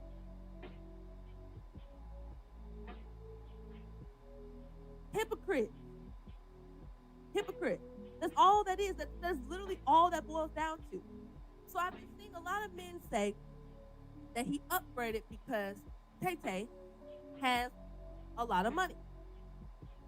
So a white man is allowed to be hypergamous, is allowed to date someone with more money than him in an attempt to use that leverage and to bolster his influence and popularity and all this type of stuff. He's allowed to do that as a man. A man. You are happy that a man is doing this, but you turn your nose up to a woman doing it? And then on top of that, if I'm not mistaken, bitch, is it true? And I'm wrong, because I don't really listen to Taylor Swift like that, girl. She got a few songs that was on the radio. I was like, okay, this is kind of cute, girl. If I was drunk and shit in my house, and I just felt like a 16-year-old white girl who just got a motherfucking Jeep Durango for her 16th birthday, girl. Sweet 16, then I would bump the music. Okay? But, is it true or not? But, Taylor Swift can't keep no man. Is that true? You see, I go on too many dates. Got nothing in my brain. Girl, what number is this man now, girl? Is it even going to last? And again, they're dating. They're not even in a relationship. See, that's why it's like, girl, learn to love yourself, because when people talk and say certain shit, girl, they tell on themselves. And we all gonna tell on ourselves, girl, which means we all gonna have to learn and grow, bitch. My thing is, girl, when it's my turn, it's my turn. When it's your turn, it's your turn. When it's our turn, it's our turn. And right now, it's our turn. So, you know what I mean? But that was just a very interesting point. Come on, cook, TTP, girl. I'm about to... all this damn cooking you doing, I might have to get a to-go plate or something. Can I get a doggy bag, please? Because I want to eat on this for a few days. Okay, I love home-cooked meals. Am I the only person seeing how crazy this is? Is it just me? No, it's not you. Is it just me? No. It's very possible it's just me. No, it's not. I stand alone for a lot of things. Not but this something tells me it's got to be at least a couple more of you who get what I'm saying, who get that this is ridiculous. This is absolutely ridiculous. Girl, the way she looked at the camera. And Leo, I don't want you to think I'm picking on you. I just see that you're a new commenter. I have usually the same commenters all the time, so I gotta make sure I highlight new people here so I can let you know what we're all about here at the Tough Topic Podcast. Leo says, I really don't think black men even care.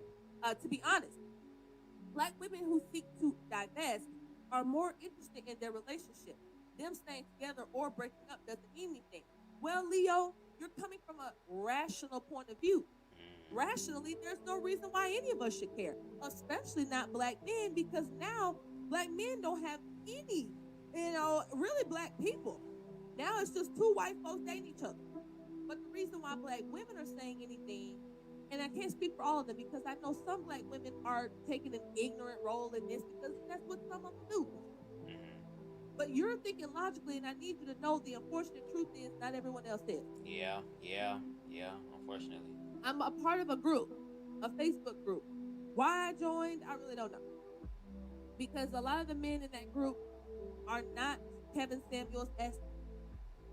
They take the smallest portion of what Kevin Samuels used to talk about, and they kind of stretch it to fit their narratives. And what they really give to me is the exact thing that they complain about in black women. They're whiny. Here's the thing: stop whining. Because let you tell it, and which I do believe is true, meritocracy is going to win. If you are the man you say you are, you wouldn't have trouble getting women. So there's no sense in you going around complaining about what black women who aren't choosing you are doing anyway, or that by your own initiative you don't want. But I think a lot of them do want them. Because even though these women may not be good enough to marry, they sure enough is good enough to fuck.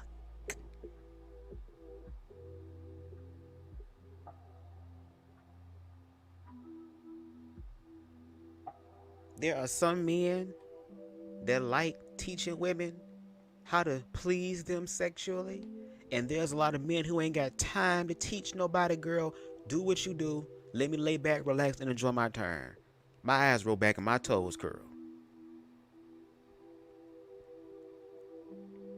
That's why they're invested in them. And also, too, I don't know if because of that energy that's going on as far as the whole, I guess, the response to the toxic masculinity with what can be considered as toxic femininity in I ain't gonna say in extreme cases. I'm gonna say at large, because I think the small groups of communities of people in these different communities, girl, that are small, are the ones that are actually sane. Are the ones that are actually like, oh my God, girl, do you see this? Do you see this? Do you see this? Do you see this? And there's a lot of people who are just acting like cattle, girl. Whatever happens, happens. And they act like cattle because of their own personal circumstances, girl. They got so much shit going on. I can't even sit down and really think about what I want to do for myself because life won't stop for me. So in those cases, on both sides, there's going to be a lot of that. And when we listen to a lot of these experiences, we see that these things continuously happen.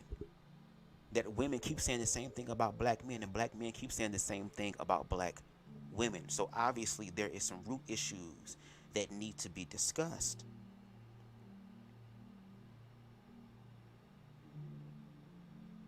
And again, there is context and nuance to this. This is not going to be something that's going to be solved overnight. This is something that has to, again, be collectively, in a community type of way, be dealt with. So again, there are some points that TTP brings up that I can definitely understand, but that's why context and nuance is important. Because I think because a lot of us get caught up in the extremes of it, that a lot of people who are just average, everyday people who just trying to make it work, unfortunately end up becoming casuals of war, if you will. So instead of focusing on the extremes about people and amplifying that we say all collectively that it's not happening in the community at large, it's just certain groups, then let's focus on what connects us in reference to our similarities. But are we even really willing to do that? What's up, Queen Amber? What's going on? Look at y'all comments real quick. It's unusually only a problem when black women do it. Any other race of women being hyper, that word, girl, I'm having an Andrew Caldwell moment, girl, is expected. Tyler Perry telling black women that we need to be sugar mamas. Hell no. And that's why I appreciate black women who are saying no, who are learning the power in the word no. I don't have to. Especially if there are black women that are out here raising black men. And then you have these men, well, she was raised by her mama. So that's why he doing all this shit and she doing all this shit. It done made the boy soft and all this stuff. The same thing with goddamn Jada and little baby's son. Oh, he's soft. He's soft. He's just soft or whatever. Okay, so if that is the case, if that is your point, where is the nigga at? And then when it's time for the nigga to be responsible, oh, well, you chose the wrong nigga. Then what are you doing in the community to make sure that these niggas don't think the way and treat women the way that they do? Or do we have to wait until some of y'all niggas have daughters, girl, and now you get to be the scared father because you remember what you did when you was younger?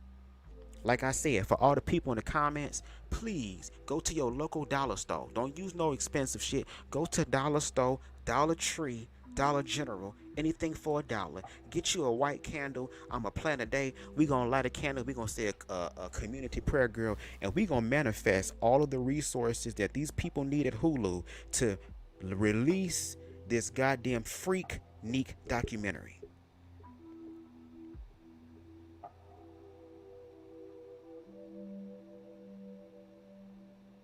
Because there's a lot of bald head whole shit that's been going on for decades. But we think that if we erase history, you know, if I'm somebody else, it never happened to me. No Robert Glasper. Okay? But it is you. The wig different, it's you. Just like y'all be telling trans people all the goddamn time, you know what you still is. I don't care if you do. The same thing for y'all, girl. So again, there are these unrealistic expectations that are placed on both sides of the table.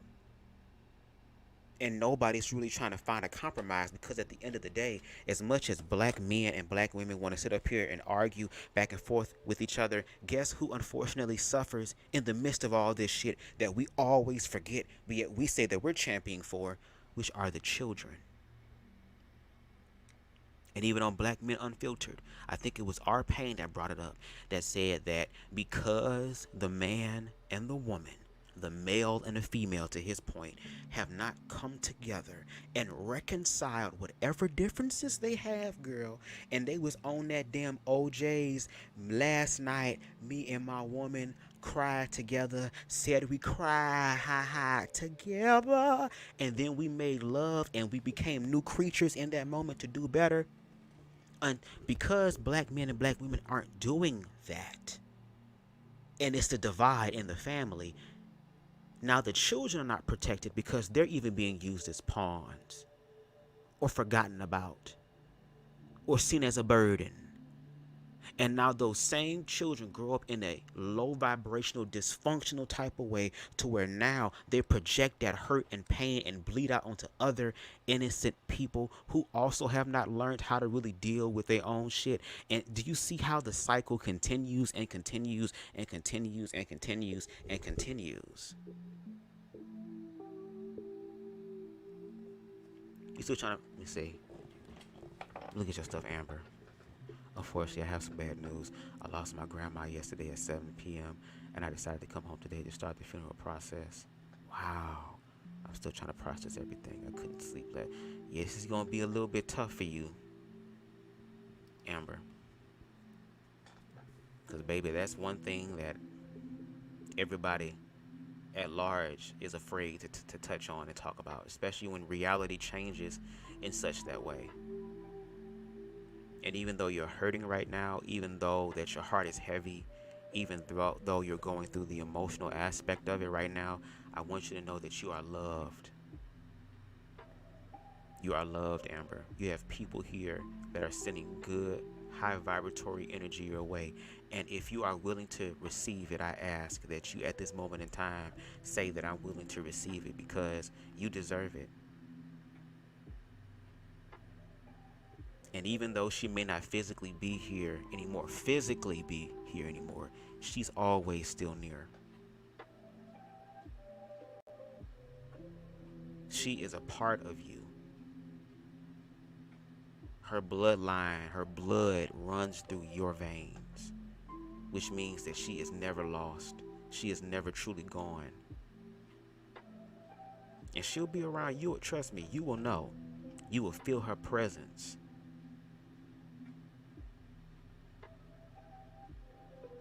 And that is something we all gonna have to go through. I sit here and have conversations sometimes with myself about when my parents pass, especially my mom. And I know that one day it will happen. And the crazy part is that with that one day, it could be tonight. I can get off live and girl get the call. God forbid, but that could be it. But in the midst of great, overwhelming grief in your life, Amber, you have people that are willing to stand in the gap for you and to love on you through this. So if y'all could y'all please put heart emojis in the comments for Amber so that she can see it. Okay? I would. Can I do it on here? I can't do it on StreamYard, unfortunately. But yes, we love you, Amber. We thank you for being an amazing person. Okay? And I hope that you were able to spend as much time as you could with your grandmother during her last days, and to let her know that she's loved even up until the last breath. Grandma, we love you. And even after, you're still loved. So keep honoring her. Keep doing all that, Amber. And you are making not just us, but I'm sure you made your grandma proud too. Because, baby, when I tell you Amber about to be degreed out of control, I'm like, damn, Amber, you been in school, girl. You go to Hogwarts, girl. You done learned all the damn shit, girl. She got about 20,000 damn degrees and shit, girl. She got so many damn cooking degrees and stuff. I'm like, girl, you trying to open up a big ass restaurants, girl? Come on, franchise. Emerald Lagasse, who? I think this is his name, girl. Hell's Kitchen, what? And like I said, Amber, one day I'm gonna have some of your homemade bread. When I tell y'all I've been sheltered with certain things, girl. I have never had homemade bread, girl. And I be smoking hella good weed, girl. Let me bless my taste buds upon thy flavoring. This girl, I'm sorry. This girl burned somebody in that group earlier today. The guy said something to the effect of, he was doing, kind of generalizing black women, oh, all you guys are, you're fat and you got a bunch of kids and all this type of stuff. And he was talking about the women in that group. That's what he said. He said, y'all still be fucking them though. This group are y'all be having whole gorillas out here in the mist, happy than the motherfucker, girl. I's married. We don't believe it. Now, once again, why? Why off just general principle? Why do you not believe that these women have good men? Thank you for correcting especially if they're dating black men. You see how counterintuitive that is? So you're that part. If you got black men who don't even believe that there's other good black men out there, girl, then how the fuck is a good black man gonna rise? Are you the good black man, girl? Because when you have these women, and I've even seen this in other podcasts too, where black men will sit down with black women, and they will sit down with the, the ratchet ones, the ones that they trying to control and dominate and shit, and tell them what they need in their life to make their life better. And then when they tell you what's actually going on in their motherfucking life, girl, and it put holes in your logic and stuff like that, then you don't believe it. Or he ain't a real man, girl. What are you talking about? Even though it's a lot of fuck nigga energy out here, unfortunately, because of hurt and pain and all that shit. And guess what? It ain't just black women. It's gay motherfuckers dealing with the shit too. It's a lot of fuck nigga energy in the gay community, girl. And it's all men. You talking about feminine, all this shit. All them niggas is men. They all got dick and balls, girl. So the same. Imagine the gays, girl.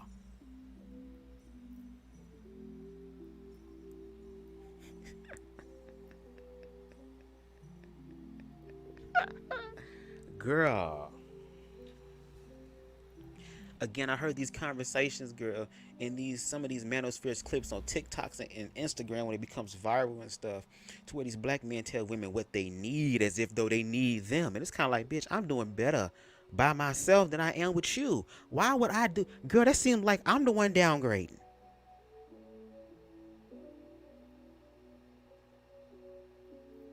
I'm the one downgrading. What? But see, that's okay, because women and the feminine energy is not seen as anything equal. It is only something that is put in place to help the masculine energy. Instead of divine masculine, not toxic masculinity that is rampant, unfortunately, but divine masculinity that is so grounded within itself that it don't mind allowing the feminine energy to be who the fuck the feminine energy is. Because when you allow someone to be their goddamn self and you love them anyway, girl, y'all really establish a stronger bond of love to where this person will be like, you know what? Let me also honor my man. Let me also honor the divine masculine energy in this person with respect.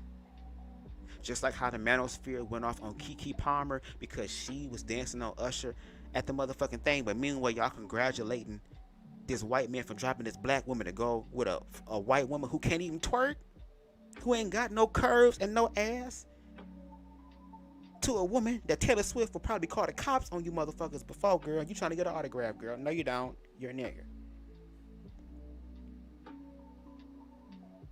Like, again, there is this overwhelming energy when it comes down to the disrespect of the feminine energy. And just like I played in the beginning of the motherfucking live, girl, with Queen Latifah's Unity, UNITY, it's called the Big Titty Remix, girl, on Instagram, on YouTube, the Big Titty Remix. We might play it on the way out.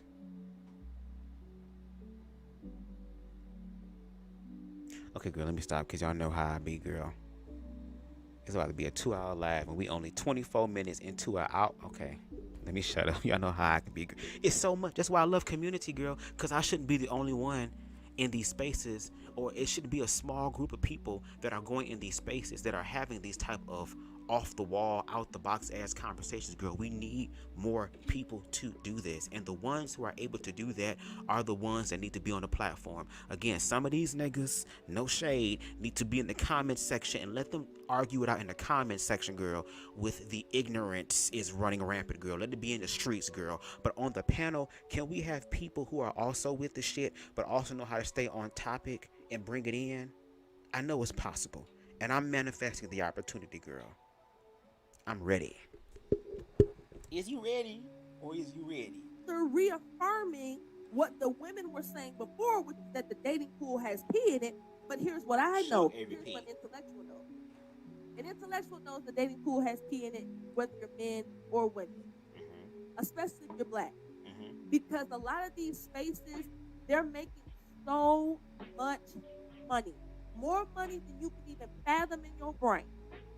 They are making so much money off of telling you to hate your counterpart. I'm holding women accountable on this channel because I'm seeing a lot of debaucherous nature for women, right? Right. And I feel like coming from a woman, maybe it'll be palatable easier. If I were a man saying these things, it's just gonna, no matter how much a man tries to smooth it over, it's gonna come across harsh. And I'm harsh too. But I am a woman, and I think maybe that helps. I think at least to hear another woman saying this, a woman who is in a successful relationship, a woman who does like to carry herself a certain way and be respectful and this kind of thing. I like that women can see that that's a possibility. You don't have to be a granny. Correct. You don't have to be a boring, lame, crude, just because you're a woman with dignity and class. Correct. So that's the focus of my channel. But a lot of these manosphere channels, and shout out to Jason Black, because Jason Black has been denouncing the black manosphere for a long time. He has.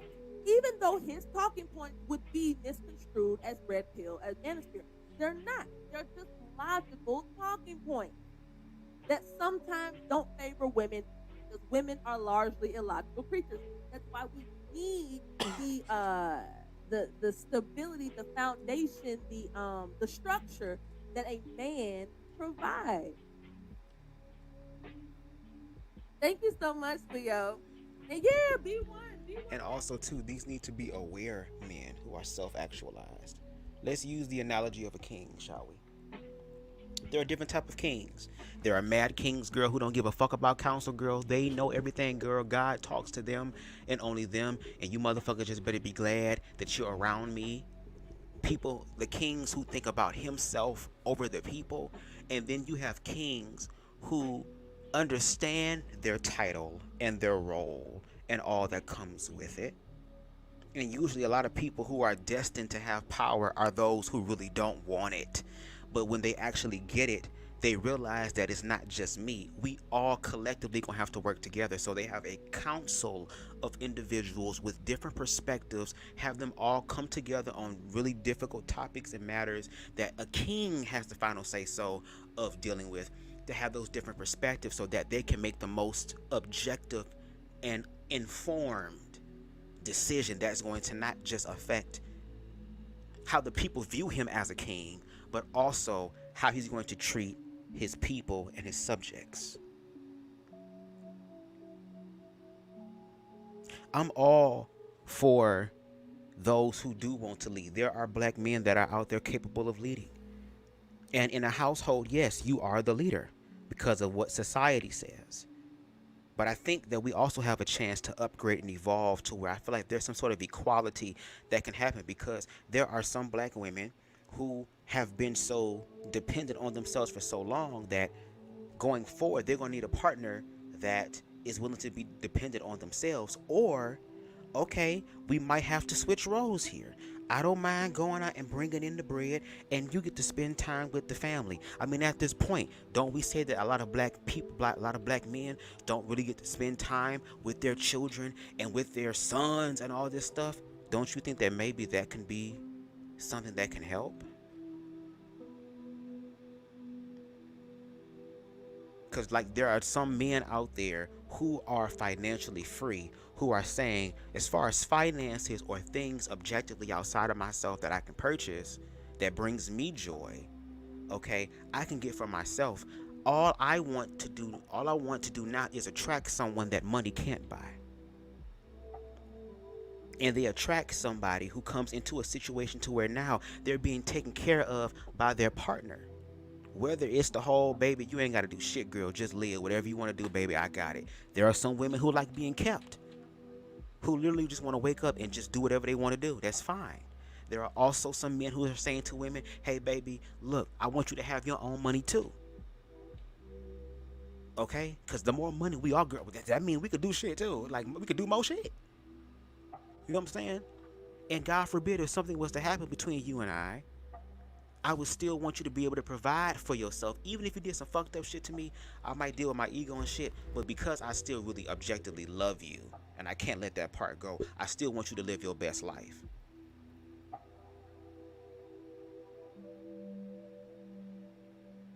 See, that's some productive stuff. But is that really what's going on here?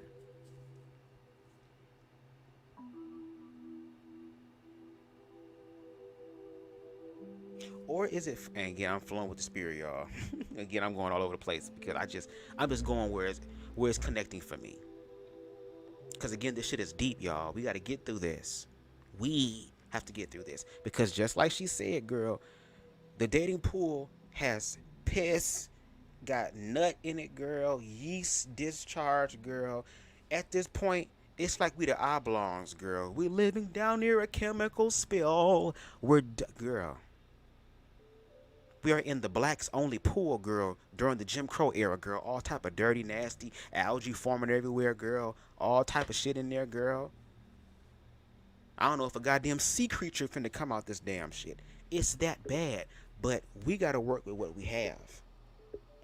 Because even if people subjectively self-actualize, because like TTP said, she in a healthy, successful relationship. She is with someone who loves, cherishes, and honors her.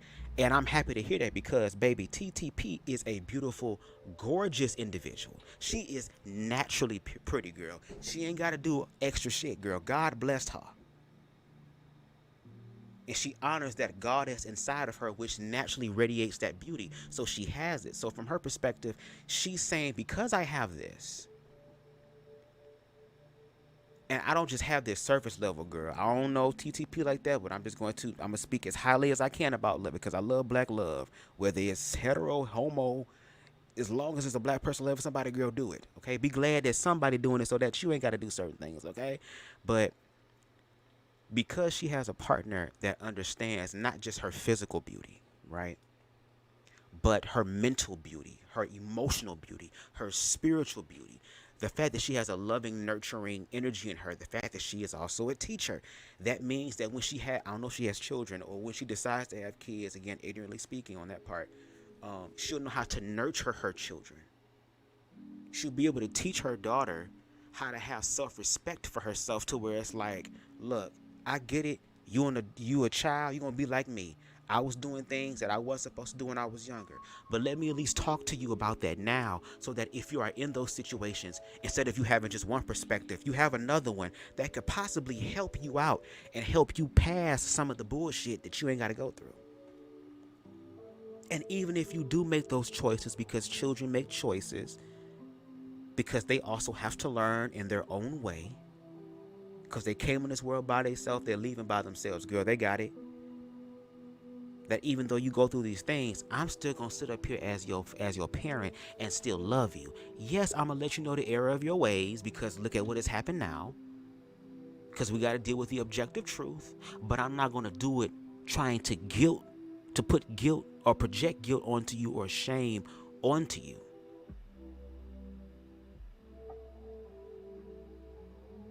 Because I haven't forgotten my humanity, and I haven't forgotten that I was a child. Do you see? So again, from her perspective, she is saying that all she's doing is offering a different perspective. But because this is the social media era, and because we living in the era, girl, where people are projecting their hurt and pain, you also have to make sure that you defend yourself as well. You can be loving and caring, but you also have to understand self-defense. And if it's one thing that I'm learning and will forever learn, girl, because when it comes to self-defense, girl, I can't learn enough. All right, you still have to protect yourself. So she still has that nurturing energy and loving energy of a mother, or just that feminine energy. But we also see how that feminine energy reacts to when it has to defend itself, and especially they damn cubs. I wish some of these niggas who's talking shit, girl, run up on a mama bear. You want to prove to us that you can lead, nigga? You want to show us how amazing you are, nigga? Do like how they used to do back in the day, girl, during our ancestral time, girl, before pre-colonialization, girl. You want to prove it to us, girl? Go get that motherfucking big ass bear, chop his motherfucking head off, bitch. Bring us the head and bring us the motherfucking skin and fur from the damn bear, so we can make a goddamn rug that you and your goddamn new wife can fuck on top of, girl, because you proved to us that you worthy of leading this goddamn village. Do that. Run up on a mama bear if you want to, nigga. If you see me fighting a bear, help the bear, nigga. Manifest it. Show us. Are these niggas gonna do it? No. Ain't no nigga finna fight no bear. You know we leave that for white people to do, girl. Let them do that, girl. Let Mother Nature get their ass back, girl, in the natural way, while we sit back, knowing that our blackness inside of us told us not to fuck with that damn bear. Hell no, girl. We don't even fuck with animals behind glass. All right. Let's continue. Oh, shit. Now, I have a few bones to pick with Jason. I do. But I have been a fan of his for a long time, a subscriber of his for a long time. And he truly is a very intelligent guy. And he makes great points. So guys, we're seeing the manosphere, it has come full circle. When you go so far extreme in one direction, think about it like this. Come on, TTP. If truth is, or excuse me, if middle ground is here, and you're not a fan of middle ground, so you go this way. You go this way a little bit, but when you go this way so much, you end up circling all the way back around to now being on this side. They come full circle. Whereas it used to be, don't date black women because they're all hypergamous. They're all just trying to come up off you. They're all just looking at you like a meal ticket.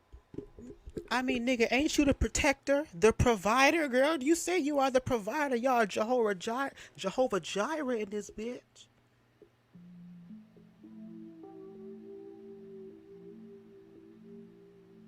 So yes, there are certain things that are going to be expected, especially if y'all want women to be in the house, because cooking is not a easy thing to do, especially with some greedy fupas having motherfuckers in the house.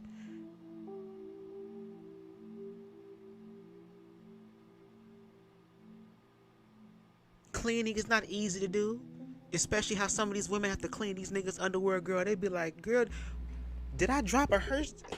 Girl, was I accidentally eating a Hershey Kiss and it got in your underwear? Girl, what is this? To where they feel offended and don't even want to be near you, girl, because here it is. You have a whole chocolate Easter egg melted in your shit because you don't know how to wipe your ass. And you won't talk about you want some hair, girl, and they smell shit. What is you talking about?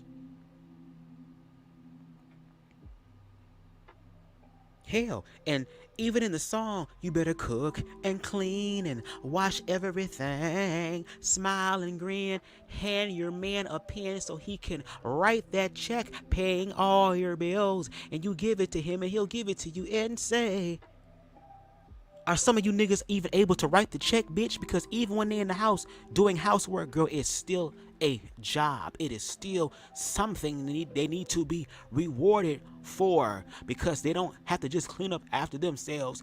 They have to continuously yell all the goddamn time, clean your shit, clean your shit, clean your shit. Meanwhile, children are doing, guess what? Not cleaning their shit, cleaning their shit, cleaning their shit. And then they realize that the nigga they with also don't know how to clean their shit and clean their shit.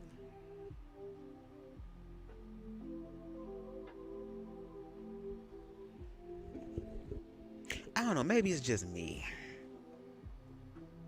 Maybe it's just me, Rob. I like what TTP is saying. She is speaking good. She is speaking good. Come on. Okay. Now these same men in that same breath are saying kudos to Travis Kelce for leaving a beautiful sister who, by all accounts, I haven't heard anything bad about her. She's very pretty, she's fit, she's feminine. Nice person to have alongside your arm. She don't do the ridiculous drag queen makeup and 6-inch claws and all that type of stuff. She was the girl. And you champion him for leaving her and getting him a basic plain Jane white girl who just so happens to be almost a billionaire. That, ladies and gentlemen, is coming full circle. It is hypocrisy. Ooh, she called it. And it's nonsense. She called it. It's absolute nonsense. Ooh. Do I care who Travis Kelce dates? Absolutely not. I barely recognize him if he walked through this door right now. If he wasn't wearing his uniform. I sure would know he's, girl. I'd be like, excuse me, you the DoorDash deliverer? Oh, you're not? Who? You said you who? Okay, are you like a rock artist or something? What's going on? You? Okay, I wouldn't know who the hell this nigga is either. But to her point, black women started speaking about it because the situation also involved a black woman. So of course, black women gonna speak on black women shit, right? Regardless of who talking about it, right? Okay then. But then black men inserted themselves into the conversation to use this as a talking point, and it didn't even involve a black man. That shows, girl, that some of you motherfuckers are just hurting, girl, and y'all be reaching for shit instead of reaching for the shit that really matters in your goddamn life.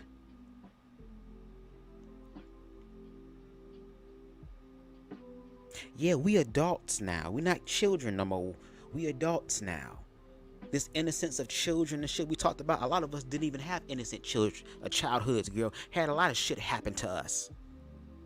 Hello? And we want to sit up here and act like the shit won't happen again if we don't get our shit together, girl, because again, we're the example for the next generation, right? Or I shouldn't say the example, because the next generation is supposed to do better than us.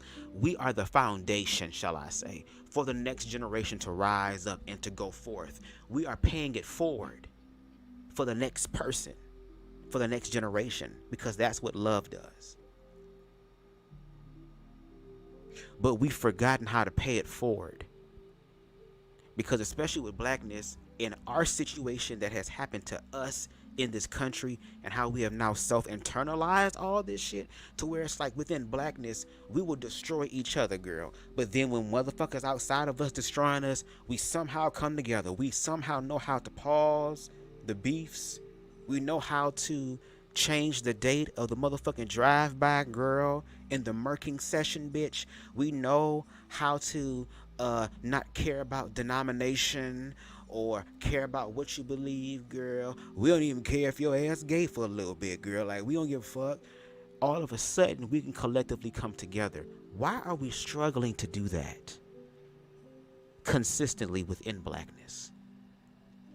And I think it's because as black people, we've survived for so long that it's kind of like we're dealing with PTSD. Kind of like those war vets who come home from war. They spent so much time being trained to become fucking machines of death, girl, that when they get out into the field and they see shit that they was not prepared for, girl, and they're in the moment, and they had to live through that and then come back and not have anything put in place to help recalibrate their brain back to humanity, to where, girl, some motherfuckers can't sleep without noise in the background, girl, because some motherfuckers had to fall asleep to motherfucking gunshots and shit. Like, I feel like that's the state a lot of us in blackness are in. And regardless of whether you got money, you don't got money. Whether you got millions of followers, you only got 10 followers. Regardless of where you are on the spectrum of blackness, if you have not self-actualized and loved yourself and healed yourself from your past traumas, only thing that you are now is the same hurt, broken, low vibrational nigga that now has the resources, girl, to either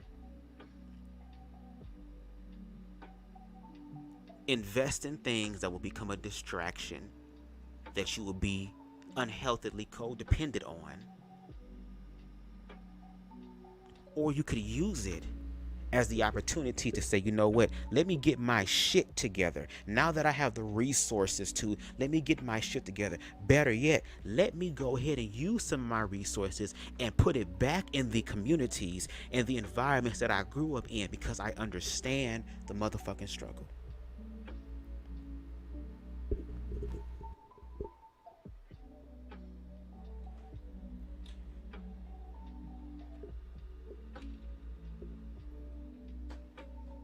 And see, when I start talking like this, girl, this is when a lot of people get irritated or upset, girl. And they try to check out the conversation, because a lot of people are looking for this one size fit all quick type of answer to it. Not realizing that, girl, the one size fit all is going to only happen when you put in the motherfucking work. So if some of y'all are not ready to put in the goddamn work, girl, to get this shit together, then move the fuck out the way and allow those who want to.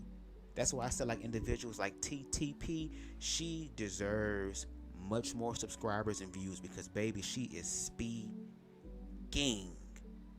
I'm going to have to definitely get more into her content, because when you come across people, and see, that's why I'm glad I did the Black Men Unfiltered, even though it was a lot of fear projecting and a lot of bullshit on there, no shade, girl. I still was able, in the midst of all the bullshit, there were still individuals whose lights shined so bright for me, to where it's like I took notice to it. And I'm going to do my part once again as being the individual who reaches out, because again, it's always, in certain cases, especially with queer people, girl, it's always the queer people reaching out for the conversations. A lot of heterosexual people don't even come into the BubzDaGawd space or some of these other queer content creators space to have these conversations. We always end up going to them, girl. So I guess I'm going to do my part. Just keep reaching out. Outreach program, okay? Let's continue. Recognize that he's a stand-in, that he's a representation of the lunacy that I'm seeing in these spaces. If you hate black women, that's not okay, but it can be true. It can be true that your shtick in all of this is not just that you want to help the situation. Okay? That's a real thing. Sometimes it's not constructive criticism. Sometimes there are actual bitter black men who grew up as nerds. Oh. Not smart black men, not charismatic black men, not unique black men, but nerds and lames and weirdos. Not the nerds. Yeah, I said it. I know somebody on my page, I'm going to lose a subscriber. I like nerds. Oh, she's a grifter. Girl, some of these nerds is hot, bitch. If you can't understand nuance, good riddance, because you're not intelligent enough to be here. Hell yeah, let's roll a joint up and let's play motherfucking game, nigga. And get some head happen, let some head happen, you know? They were the last chosen. They were either skinny with no muscle, fat with no muscle tone, they couldn't dress, they had no game. And yes, the beautiful girls at your school were going to be more attracted to the confident, charismatic, strong, athletic, whatever, funny guys at your school. That is basic human nature. It's called peacocking. It's called the natural order. As a man, it is your job to put yourself in the best predicament to attract a viable mate. If you sit around all the time playing Dungeons and Dragons all the time and you weren't able to compartmentalize that, because playing Dungeons and Dragons is not the problem. But if that was your whole life, then guess what? There's only a small facet of women and young girls that are attracted to that. And I will say this. If an individual is only trying to be with somebody because of a physical attraction only, that's not even a real thing. Because if you're trying to be in a healthy relationship, you don't want just physical attraction. You want to make sure that you're mentally, emotionally, spiritually attracted as well. Because there's a lot of people who have mastered the art of the physical look as far as doing all they can to be as attractive as possible, girl. Thinking they're going to escape a certain type of situation only for them to be put even deeper into it because of their physical attraction. And on top of that, there's some freak nasty nerdy girls too. It's a bunch of the Blair Witch Project, the Ring, hair having ass girls, bitch, who suck mean head, girl. Will play strip Dungeons and Dragons with your ass, girl. Don't you think that's better, girl? That you can sit there and order DoorDash, girl, and get y'all a meal for a family of 5, girl, and it's just the 2 of y'all. And y'all done sat up here and played Dungeons and Dragons, girl, and y'all done motherfucking had y'all little nerd sex, girl, had the room smell like mothballs and bounced that ass, girl.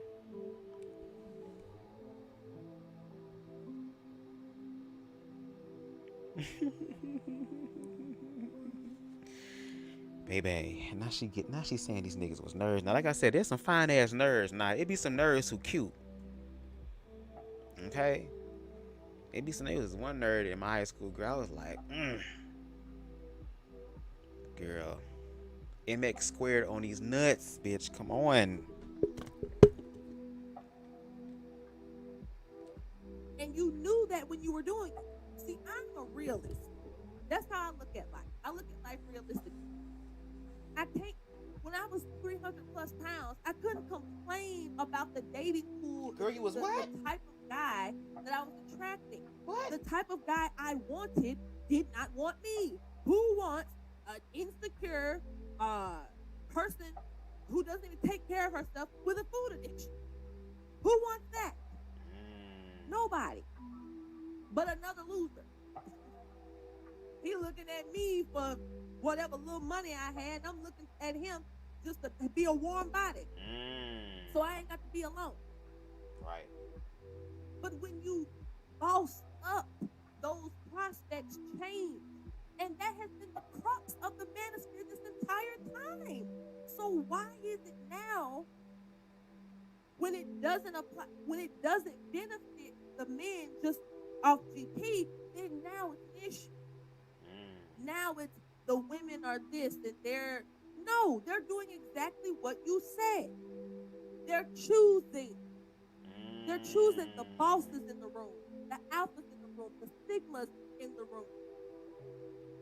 They're not choosing the guy who doesn't have enough confidence to speak to a woman in real life, not to sit behind a keyboard all day, typing and whining and cussing out women. But if you saw that same woman in person, you would hold your head down like the schmuck that you are.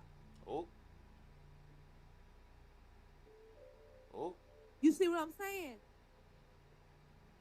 Winners win. It's always been like that. It's always gonna be like that. That's why I tell these women, genetics play a big role in things, sure. Whoever you consider pretty, you know what I'm saying? Okay, yeah, genetics play a big role in that. But guess what? God threw you a oop. He threw you an alley-oop. He said, hey, you know, some of y'all gonna have a different facial structure and bone structure, and that's cool. But if you don't like yours, you can wear makeup. I ain't say pile it on your face and turn into a whole nother human being to where you unrecognizable, to where if you went missing and then we came to put your picture on the internet and say, look for this person because they wouldn't find you. I didn't say do that, but you can put on a little bit of makeup. You can put on a little concealer, little mascara, and look like something.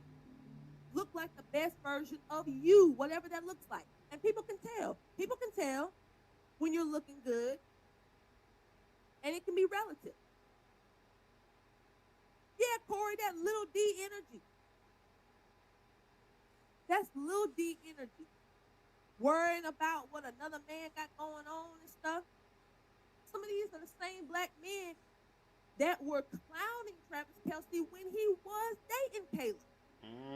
Wow. And I don't know why a man of that status even worried with a B-dub. Oh my God. Don't worry about it. Because I bring receipts. Because some of y'all might not know who this girl is. And you know, J-Mac, I ain't quick to call somebody pretty puppy. You know, you gotta wake up pretty early in the morning to be considered pretty up here. But no, seriously, she's stunning the gorgeous. We gonna look at it. I'm tired of the big cat. These dudes know full well if this girl even threw her claws in their direction, they'd be somewhere crawling on the floor after her. The girl from earlier, when the dude said, oh, all y'all in this group, y'all try to act like y'all this and that. She said, oh, the same way all y'all men in this group act like y'all are high value men and like y'all are the cream of the crop, the stuff that everybody say they want. When like I said, I'm in the group, I've seen it myself. A lot of the dudes in that group hit, a mess, hairline jacked, fat. Just judging by how they present themselves, they look broke. Now they might not be, but they look like it. And I forgot I'm not allowed to say that anymore. That makes me a bitter black woman. That just makes me whatever you might try to say, right? Because now I can't observe I'm not allowed to make observations on my literal visual reality. Really? To spare the feelings of some men when they wouldn't do the same for me. Oh, come on. I speak red pill jargon all the time. And the minute I join that group, when you join the group, it tells you, I don't know why, but it prompts you to post a picture of yourself and to say like, hey, or whatever, like just introduce yourself. So I did what the group asked me to do. I was like, hi, I'm Jasmine. You know, I like just to have conversations, whatever I said. My post went up 2 minutes, somebody making fun of me. What is this girl here? Is she here trying to get a date? Wow, and wow. See, this is why she just admitted and has admitted multiple times that she understands some of the talking points that are being made in the red pill community that are valid. But when she entered this group where she thought that there were going to be actual groups, because all these people talk about their damn group and they know how to make shit work, girl. When they go into these groups and into these spaces and these fucking places, girl, look what happened. She came in and was automatically generalized. And I wonder, did anybody who was like an administrator in that group, did they challenge that black man and say, hold on, wait a minute now, let's not say that? Or did they remove the post? Then they say, come on, y'all, we don't even know this woman. Can we at least get to know her first before y'all start projecting y'all shit? Y'all scaring away people who might potentially have some of the answers or that can help us get our message across. Did that happen? I'm going to bet and say that it didn't happen. So here it is. You have somebody, again, who's a part of the red pill community, girl, who understands what's going on and can sympathize and empathize. But then when it comes down to them also being accountable, because even though you red pill, you still a human being. So regardless of the motherfucking label, nigga, you still breathe the same air I do. You bleed the same color blood that I bleed, girl. Okay, and we all have a date with death. So since we all equal in this bitch, since I tell you this, once I tell you this to critique you, then all of a sudden there is this backlash. So come on, TTP, she is breaking it down. Okay, I like what she's saying, baby. Come on. You said what? Lane. No game. No woman at home.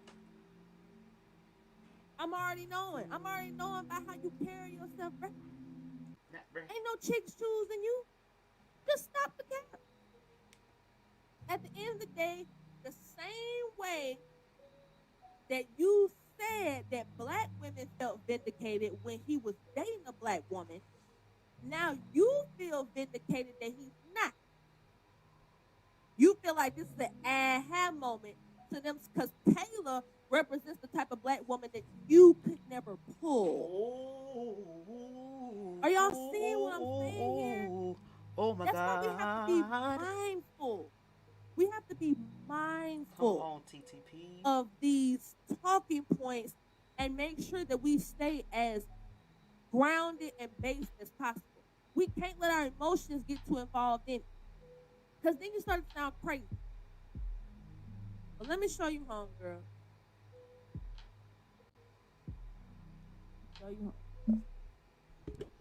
Girl, some eyes a little bit glossy, girl. Let me find out that you partake in the herb. Let me find out you partake in some edibles, girl. Your eyes a little glossy, baby. I don't know if because you tired, because you was teaching all day, but baby, let me find out you smoke a little something. I'm gonna be so happy. Anybody who smoke weed is good with me, okay? Hello. Pretty. Sweet looking. Let me go back. Make sure y'all like the video.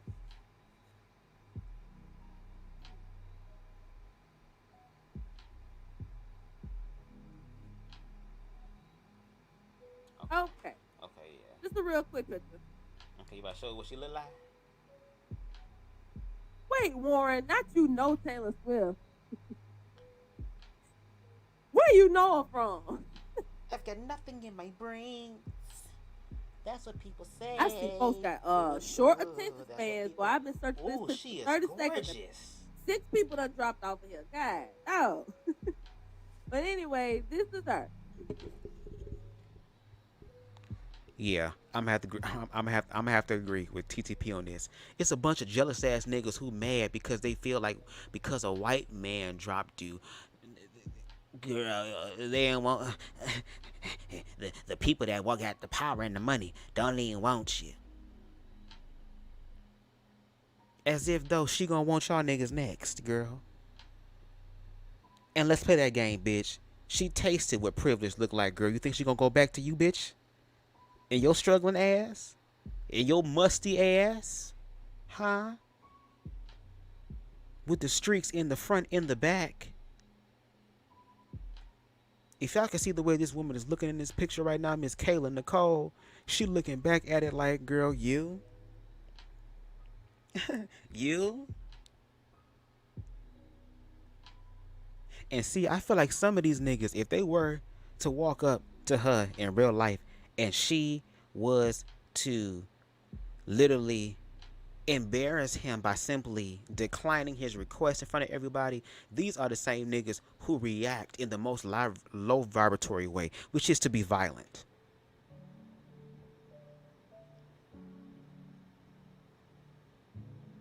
That's why I played the song in the beginning, Unity, by goddamn Queen Latifah, because in the beginning of the song in verse 1, she talks about wearing these pairs of shorts because it's fucking hot, girl. We're not in a place where I gotta wear a burqa looking like Chantel all the time. It was hella hot.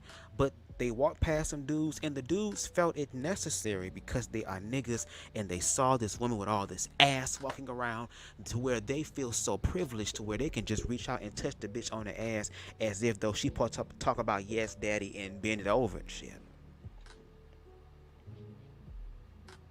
And she checked him, and he called her a bitch. As if though her turning him down was she missed out on her blessing from God. That her answer that God was gonna give her, that she been praying and asking God about these questions about when she gonna find her man, girl, is in your ass, girl, and she walked right past you. I want, if some of you niggas feel that way that she's describing, I want some of you niggas to do something for me. That is to wake up. Wake up out of this sleep where you feel like Kayla Nicole would even look at you. And in some case, I mean, hell, I'm short. I'm 5'2". There are people that I think are fine as hell that I wouldn't mind being with, who probably would look over me and wouldn't even realize I'm there. Would that destroy my self-confidence? Hell no. Would it hurt a little bit? Hell yeah, it's gonna hurt a little bit, because damn, whatever fantasy I had to destroy her, girl. But I'm not gonna sit up here and be bitter about it, because there's somebody that I do want and that does want me that I haven't even met yet. So if it don't work out, I'm not gonna count it a bad thing. I'm gonna count it all joy, because it means that God's source universe must have something better for me that's more catered to who I am. And not just a look or being able to have a trophy on my motherfucking arm to show how much of the man I am, because I was able to pull Kayla Nicole. When some of these niggas out here, bra sizes is bigger than Kayla's tits. And she is definitely a very pretty, naturally gorgeous girl who don't have to do a lot, girl.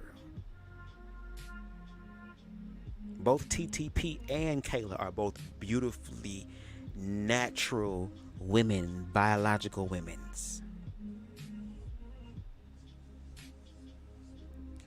All right, let's continue, girl. Because I'm starting to smell some musk, girl. Them niggas must be outside my door. Hold on. I ain't even showing you her body.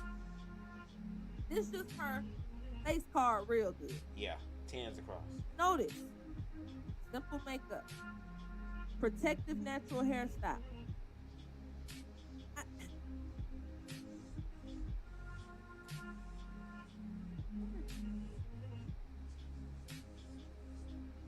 A picture of them at the Kids' Choice Awards.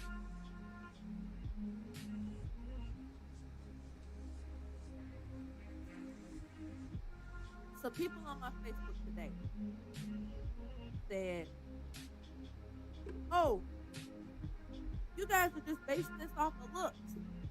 You don't know. Travis probably upgraded. My question is, why do you assume he upgraded?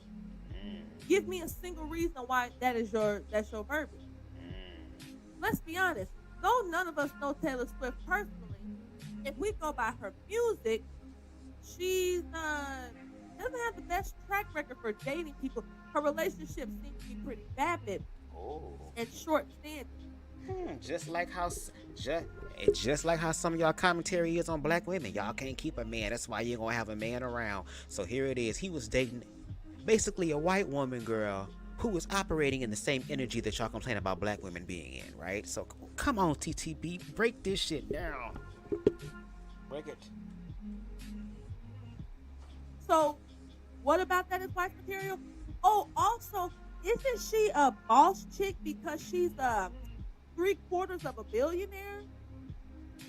And weren't you the ones that said that when black women make more money than you, they become insufferable because they think that their money makes them better than you. Ooh. And you just assume that this white girl wouldn't do that Yeah. when she has way more money than the women you were complaining about having too much money. I thought you wanted I thought you would rather have the Home Depot worker Well, who's docile and feminine and sweet and submissive well, than the CEO. well. But you say it's better to date somebody who's 3/4 billion. Well. Who's worth like 20 times what Travis Kelce is. Mm-hmm. And y'all think that made sense to say. Uh-huh. Once again, I learned something new every day about y'all. She's talking good. People that She's I talking good. had common sense and don't. See, I know, once again, your gripe with Kayla, because she has not, let me tell you something. If you think that being a beautiful woman is easy, like that level of beauty, to be like Kayla Nicole, if you think you just roll out of bed looking like that, men, you don't know what you're talking about. You don't know how much a woman invests in herself to look like that.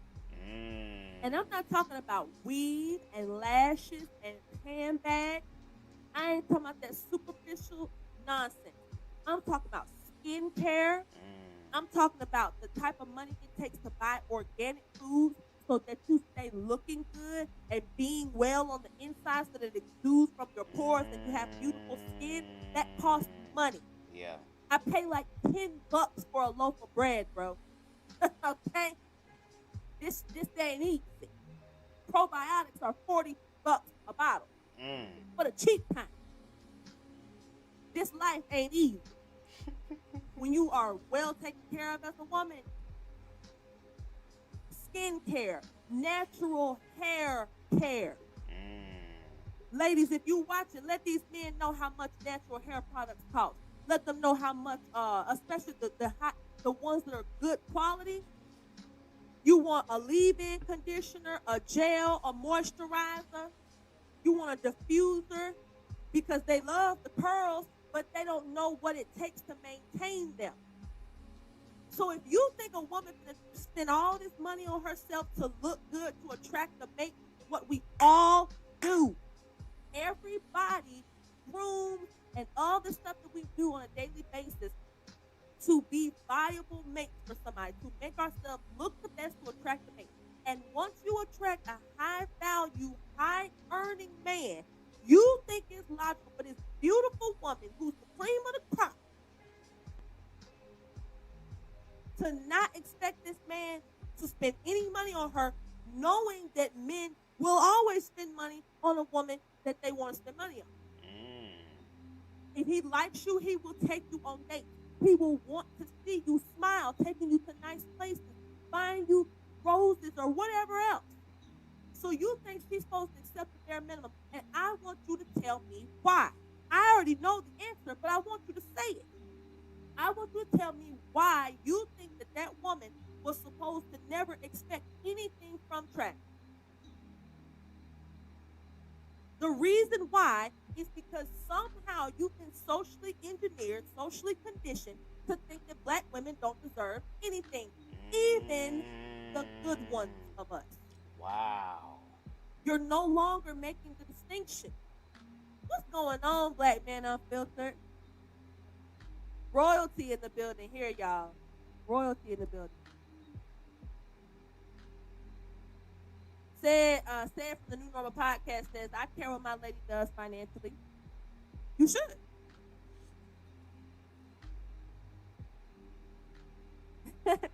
Back from Jamaica. That's awesome. I hope you enjoyed your trip. No, but y'all tell me I'm wrong. Y'all tell me I'm capping. I want somebody on here to tell me I'm lying. Give me a different reason other than that? What reason can you come up with? It's the same. I've had this conversation before. When black women complain about black men divesting, sometimes they're complaining because no matter what the situation, they just don't want to see a black man with a white woman. Some people are like that. But some of them were saying it appears that when black men date and marry white women, they seem like different men. Now, that could be for a myriad of reasons. It could be that the woman they're with, if she happens to be white, Latino, whatever, she's not black. It could be that she's just a really good woman and she's bringing out the best in him.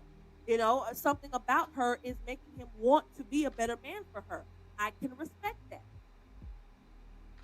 But we are not going to pretend like we don't see that sometimes, for seemingly no other reason than the fact that a woman is white, a black man who dated black women all his life and gave them the bare minimum and all this type of stuff, but as soon as he got with the white woman, then now magically he knows how to be romantic. Now magically he knows how to be sweet and silly and fun and take the cute pictures that you want to take. She gives me money.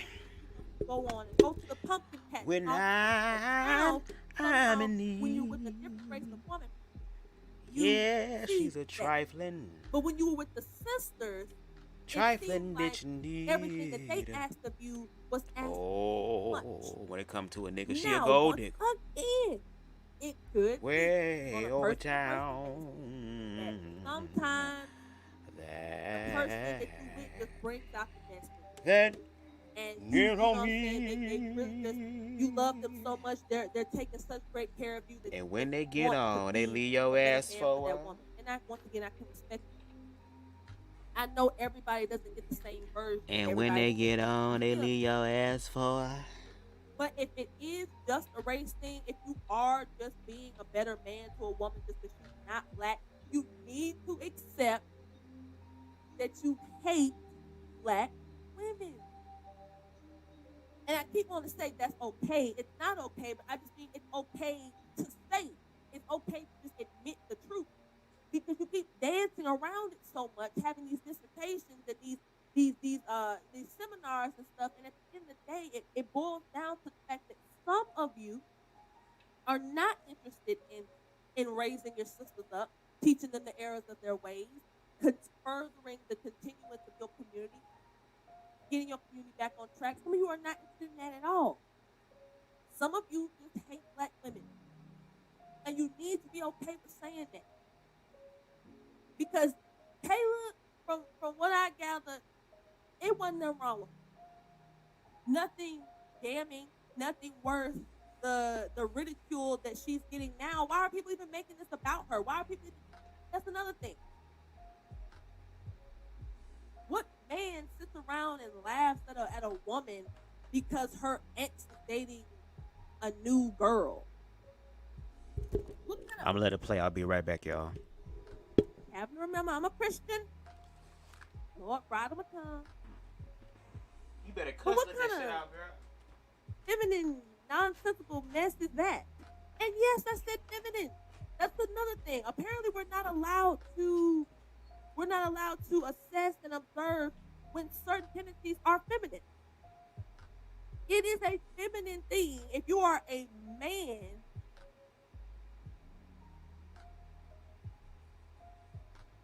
look, I already told y'all that this was going to be a little different than my usual talking points. At the end of the day, I'm not manosphere, I'm not red pill, I'm J-Mac, I'm sensible. I observe my reality as it is shown to me, and I give objective critique. Got Corey backstage. We're gonna let Corey up. Because I'm trying to figure out what's the issue. What did I say that was an issue?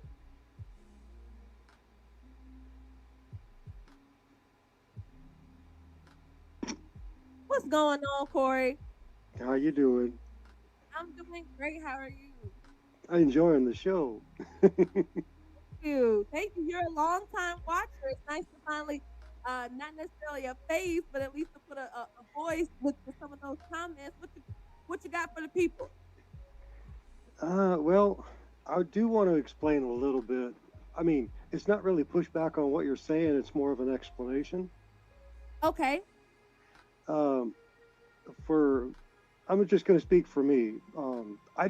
I won't date black women after being married for 27 years, or I won't date white women. Okay. And the only reason I don't hate white women. I still love my mom and my daughter and my granddaughter. I mean, there's no reason to hate people that are in your life. But if you felt pain from a certain person or a certain look for too long, you just simply lose your attraction for that type of person. Okay. Um, it's it's it's not about hatred. It's just men are 80% visual, and if we're not attracted to somebody, it's it's a deep issue. It's not really a hatred at all. I'm just And speaking for me, though. and I can appreciate that because I like how you said that um a lot of times since men are visual creatures, they're kind of attributing these characteristics to women who kind of visually remind them of maybe some past poor experiences. Is that what you're saying? Well, yeah, I mean, if you put it in perspective, we had these men that went overseas and fought like in Vietnam and, in different places. And then they came home and they were mistreated by the women of their culture. And they went back over to where they were fighting and married the women from the area where they were treated nice. That's true. We do definitely do have a lot of men in that age bracket that I guess if you fought in Vietnam, it's probably like the boomer age generation. That they do. A lot of them are married to like Vietnamese women and that type of stuff. So yeah, I think that makes sense, and Um, I can respect the idea of people. Let's say like I can respect being jaded because sometimes human beings will become jaded. And it's not necessarily your fault, not you personally, of course, but it's not your fault if you are jaded. But I do think you have responsibility as an adult to address those types of triggers because, like you said, it's not responsible to generalize an entire group of people based off of some poor experiences you've had. You know what I'm saying? That to me seems a little irresponsible. Well, speaking for myself, I mean, I still go out into public. I still work with people, men and women alike. I'm not rude just simply because they're a white woman. There's no reason to be rude to people. I still like people as a whole, but there's just no attraction for me when it comes to a white woman because of what I've experienced for various reasons in my life. I don't want to go too deep, Right. but I mean, like a lot of men will talk bad about their ex-wife. That's still the mother of my kids, so I can't, publicly drag their mom. But it's you're just not attracted anymore. It just shuts down. It turns off. And when for men being 80% visual, when something literally turns off, I mean, what is the Bible says that the eyes are the gate. Okay, before you get into the Bible, sir, thank you for that. I do want to say this then. If men are visual creatures and they choose based off what they're attracted to, then is it safe to say that women also have the right to make choices based off of how an individual looks? I may have missed it because I was downstairs. So if he answered that question again, I stand corrected. But I'm just curious to know, like, aren't women allowed to do the same thing, or is that just a men's thing because men are 80% visual? So is that only just something for men? Is it just men, just for men? I don't know. Asking. I'm just asking. Weight of the soul. And when that shuts down to a certain group of people, it doesn't matter where they come from. It doesn't matter where you come from. You just simply shut down to that area, that group. I actually really appreciate that, Corey. I really appreciate you giving me that insight. So, see, guys, see how Corey came on. He explained what he was saying. Because I'm gonna be honest, I wasn't understanding it at first. Like, I have a lot of red pill ideology that I genuinely do believe, and of course, I watch a lot of Black Manosphere content. I feel like I can always chew the meat and spit out the bone. And so a lot of those content creators I do respect, and I actually think that they are coming from a place more like what you're saying. Hmm. Um, sorry, I had a call coming in, so if it was choppy, that's why. But I can't pretend like there's not some people in those spaces that, you know, it, they never seem to have any real logic to what they're saying. It's just coming from a place of hatred, and that's just not productive. But thank you so much, Corey. I think I'm a I must have missed it, man, Harold. the link should be in the I don't know how to pin stuff, but I No, did you're put fine. the yeah. I was about to say it should be somewhere. But thank you so much, Corey. I hope you continue to watch the show and shows going forward. It was nice to kind of meet you. Yeah, I did something to my computer, and now I'm stuck with my book cover instead of my face. But anyway, thanks for having me up here. I'm going to drop back to the chat. All right, no Hold on, problem. girl. I'm over here eating and shit. Hold on. Does sound like the same white guy who, when Black Men Unfiltered was having the agenda conversation through the lens of heterosexuality conversation, he came up on the panel talking about, the gay people. They got just saying some corny ass joke about gays. It sound like him. I didn't know you was into the chocolate, sir. Okay, she got jungle fever. Jungle fever. Hallelujah. A bit later. Okay, so let me see. There you are, Sid. All right. What's going on, Sid? Can you? I can't hear you if you can hear me.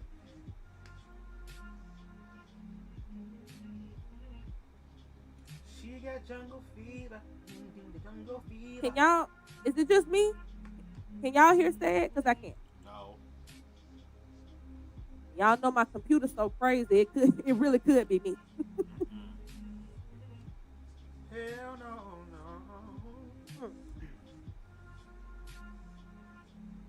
Yeah, bro. Make sure you're not muted or something.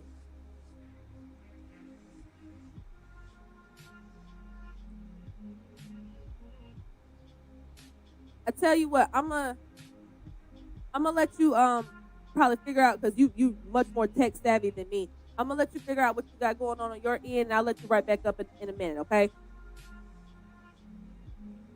Oh, okay, I see. I think I see.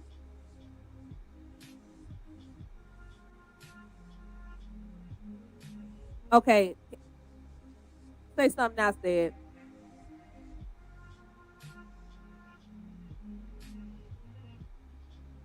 Still no. Oh, wait. Okay. You must be in your truck.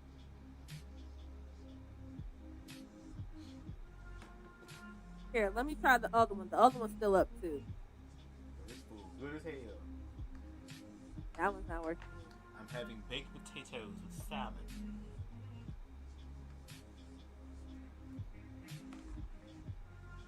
I'm gonna try again in a minute, Sid. So, men, I can tell that for some strange reason, for some of you, this is not being received well. There's only so many other ways I can palette this. I'm not saying that you don't have genuine and legitimate grievances against Black women. That is almost the entirety of my platform, is talking about the nonsense of Black women, because first of all, I'm sorry they make themselves an easy target. Anybody that's sitting up here, somebody like a Sukiana at them folks' VMAs or whatever she was at, laid all out on them folks' carpet, you know what I'm saying, in crybaby position with, yeah. So I feel all of that. That's a given, right? It's an obvious thing. But I am saying the same way that a lot of you have spent years calling black women bitter, saying that they are not willing to listen to reason and they're not willing to, you know what I'm saying, be malleable and they're not trying to get anywhere because they're just spewing vitriol. Some people in these spaces have resorted to doing just that. And there's just no way around. Like you say, ain't no way around it. Seriously. Some of y'all have gotten there. And it's my prayer that you retract. Okay? That you don't stay there. Because that's not a good place. Bitterness is not a good, that's not a good look on anybody. Hatred, all that type of stuff. No. Your goal should be understanding, teaching, leading. And if you ain't doing those things, once again, you're no better than the women you complaining about anyway. If you're not out here on your bully, if you're not out here on your job, you are no different than the women you're complaining about. Just like that girl got that dude told in that group today. And I didn't go to his page or nothing. I didn't. But from his thumbnail, he didn't look particularly attractive. So how crazy can you be as a man to be talking about how black women are unattractive all the time and you also are unattractive? That's all I'm saying. It's levels to this stuff, people. You got to pay the cost to be the boss. So back to Travis Kelce and back to Taylor Nicole and Taylor Swift. If you genuinely believe, thank you so much, Warren. I love you back. Love you back. If you genuinely believe that Taylor Swift is an upgrade, for no, mind you, ain't nobody listed any reasons why that's the case. No one had. The only thing people said is because she got a bigger bag. So you're literally saying that he upgraded because he's dating a woman with more money. But you're the same people that said don't date women with a lot of money because women with a lot of money will try to basically they're basically ball crushers. And they're going to try to emasculate you all the time and make you feel less than because they make a lot more money than you. And I'm not going to lie, as I've told you guys several times on this channel, because they also understand that that man is also white. So he's not connected to the nigga rules like other niggas are. To an extent, that is true. And I don't know if I feel like there's anything wrong with it. Now, am I saying devalue somebody and demean them? Of course not. In fact, you just shouldn't date somebody that you know you would feel that way toward.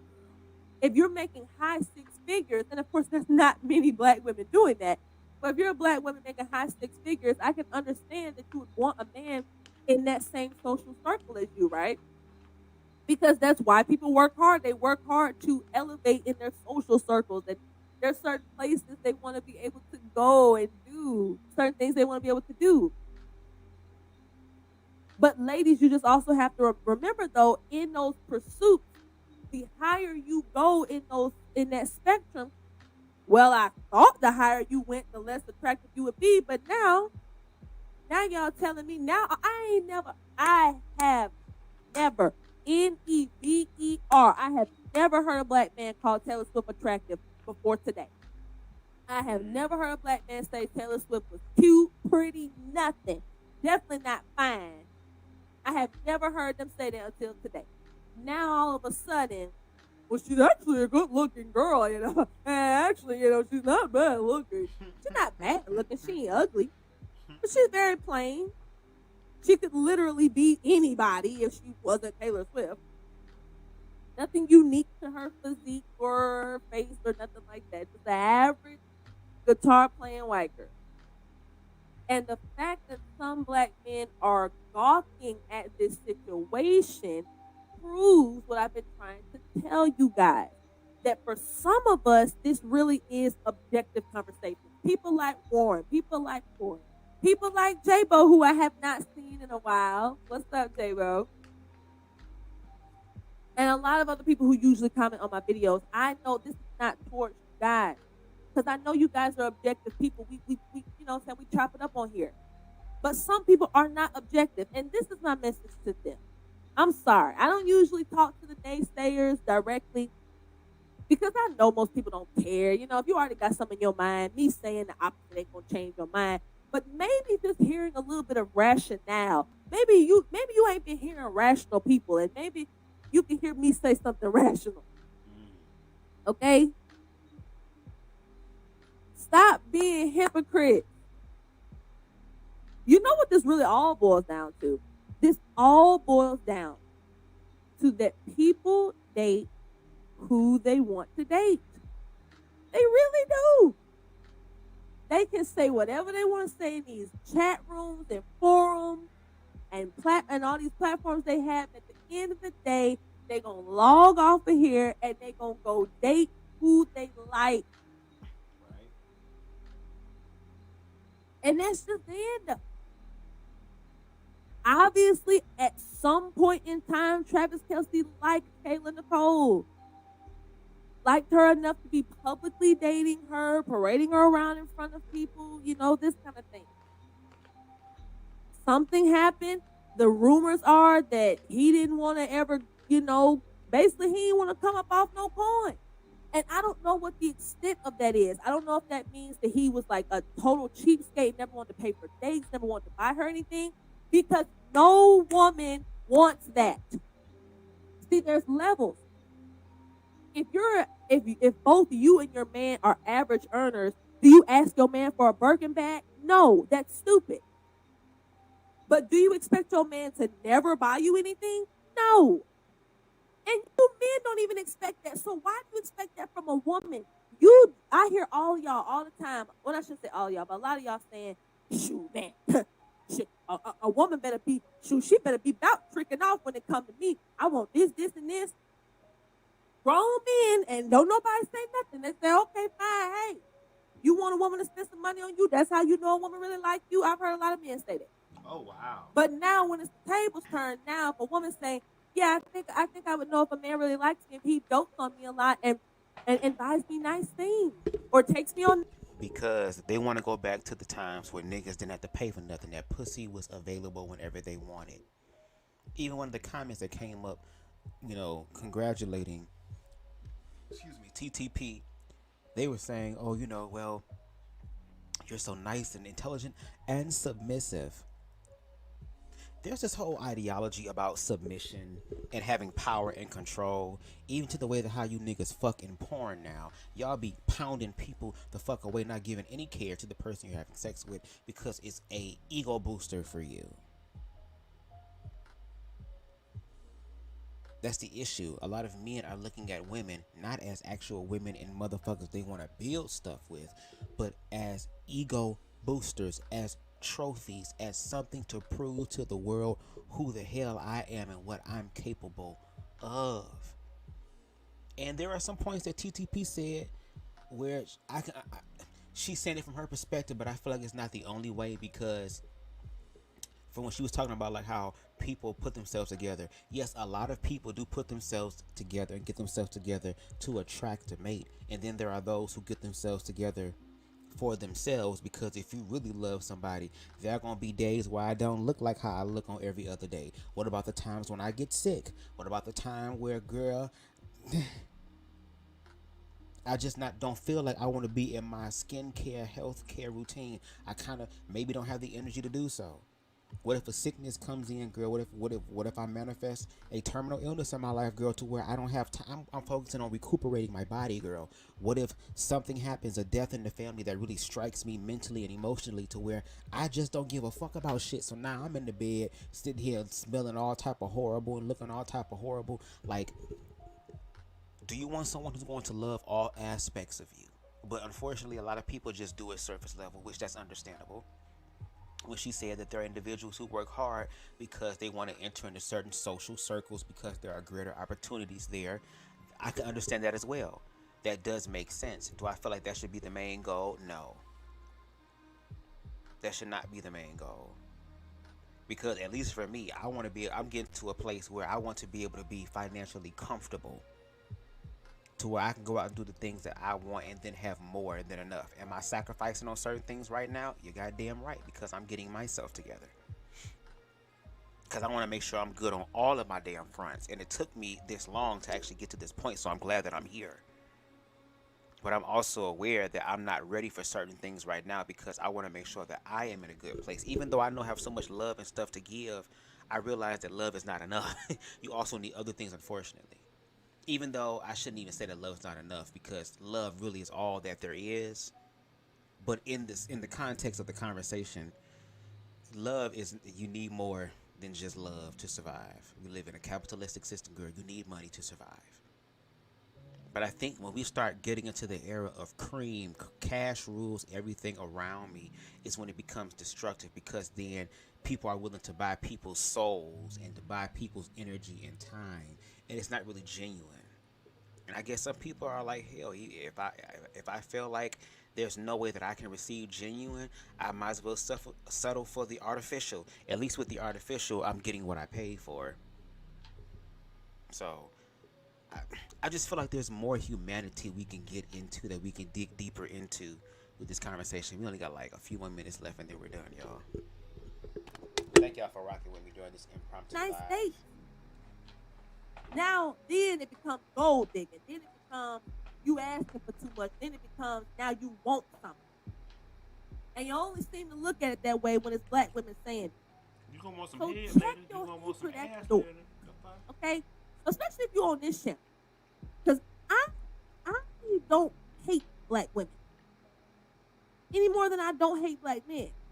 I don't hate anybody except for extreme left. I really don't hate them, you know. But whatever is right underneath hate, like hate here, and how I feel about them is like right there. Just don't go into the hate part. You'll be all right. It's hypocrisy. That's just all I got to say about it. It's hypocrisy. Anybody else want to come up before I get ready to close out? I love when you guys come up, by the way. That makes me feel like a real content creator. Makes me feel like a real podcaster when I have people calling in and stuff. That's good stuff right there. I like that. That makes me feel like Black Man Unfiltered. Having like panelists and stuff. So final thoughts for me. Y'all don't know a darn thing about Taylor Swift. Not nothing. Not a single thing about that girl except for two things. The only thing you know about Taylor Swift is that she's rich and white. And off that alone, the fact that you're saying that Travis Kelce upgraded, the fact you say he upgraded because he's dating her, that means that you value whiteness and money. The same two things that you call black women bedwinters for. And with that being said, this has been an episode of the Tough Topics Podcast. I have been your host, Jay Mack, and you have, in fact, been excellent. In the event that you see me in the forest wrestling with a grizzly bear, for God's sake, help the bear. And just a quick reminder of why we don't have fences over here at Campaign. Tell them about the gun line, boss.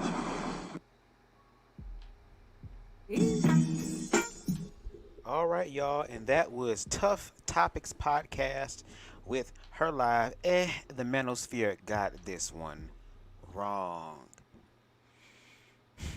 Again, shout out to her having the objective perspective. And I'm not saying it because she is critiquing black men on this one, because she says she critiques black women as well. But if we're going to have an objective conversation, let's have an objective conversation. Because even over here on BubzDaGawd, I've even had to check people, not just in the black heterosexual community, but also in the queer community as well, that have these very problematic, fear-based, ignorant perspectives that unfortunately are being highlighted and pushed to the forefront. At the end of the day, with the conversations that we're battling with on all different fronts, we have to start with the battle within us first. We have to get ourselves together internally first. We have to work out our own soul salvation first. Because we subjectively make up the collective, make up the community. And it is good to see that there are other people out here who are really willing to be objective and to let truth ring. And what we have to understand is that We all have room to grow. We all have room to learn. And ultimately, we all have the room, the space, and the opportunity to become better. And if we really care about people, if we really care about community, if we really care about blackness coming together, even though I believe in humanity, but we got to deal with the intersections, the roadblocks, the bullshit, right? In order for us to grow cohesively, collectively, and possibly monolithically as black people, we are going to have these conversations. But these are conversations to where we can't count everybody out. It's just that everybody has a place. For those who are level-headed, who are aligned, who have done the work, who have studied to show them,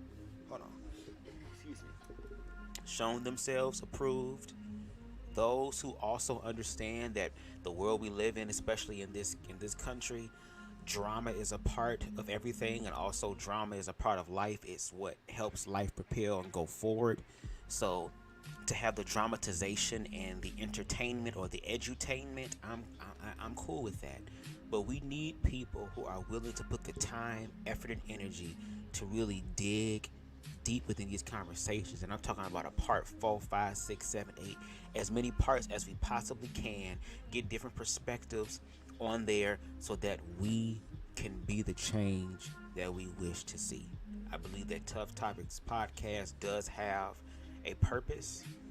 She has changed her life and she has bettered her life. And when you better your life, you want to share that information with other people, because there are other people who may feel the same way you do.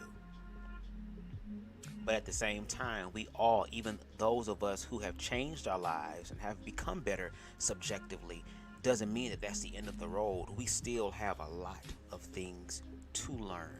We still have many opportunities to really become better. And I'm just grateful to see that there are black women out here who, yes, can hold other black women accountable and give them another perspective that might be high vibratory in reference to how they think and feel about themselves, so that they can manifest the life that they desire.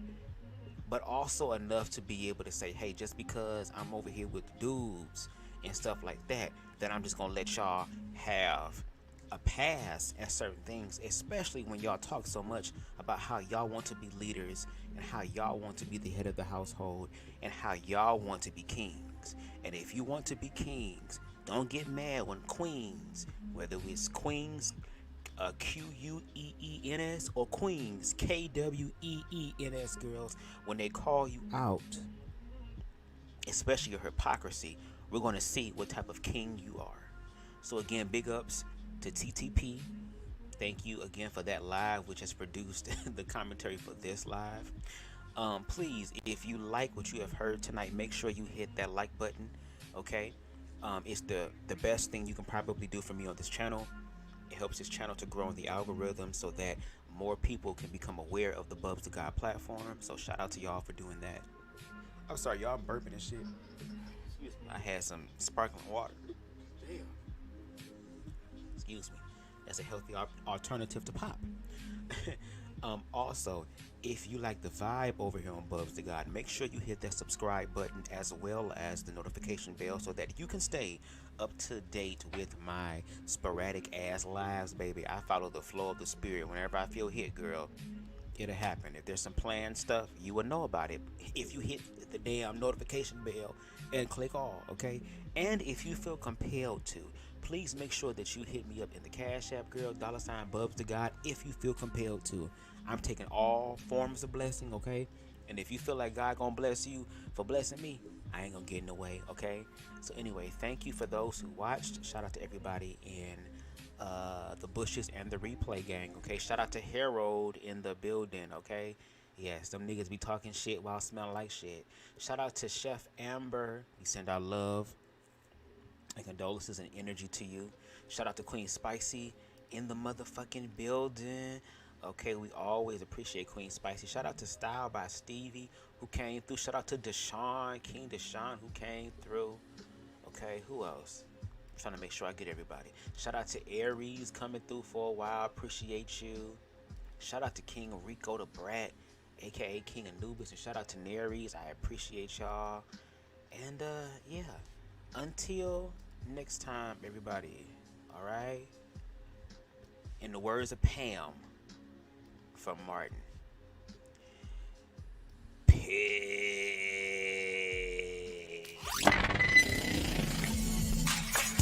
Love never dies, just choose to be born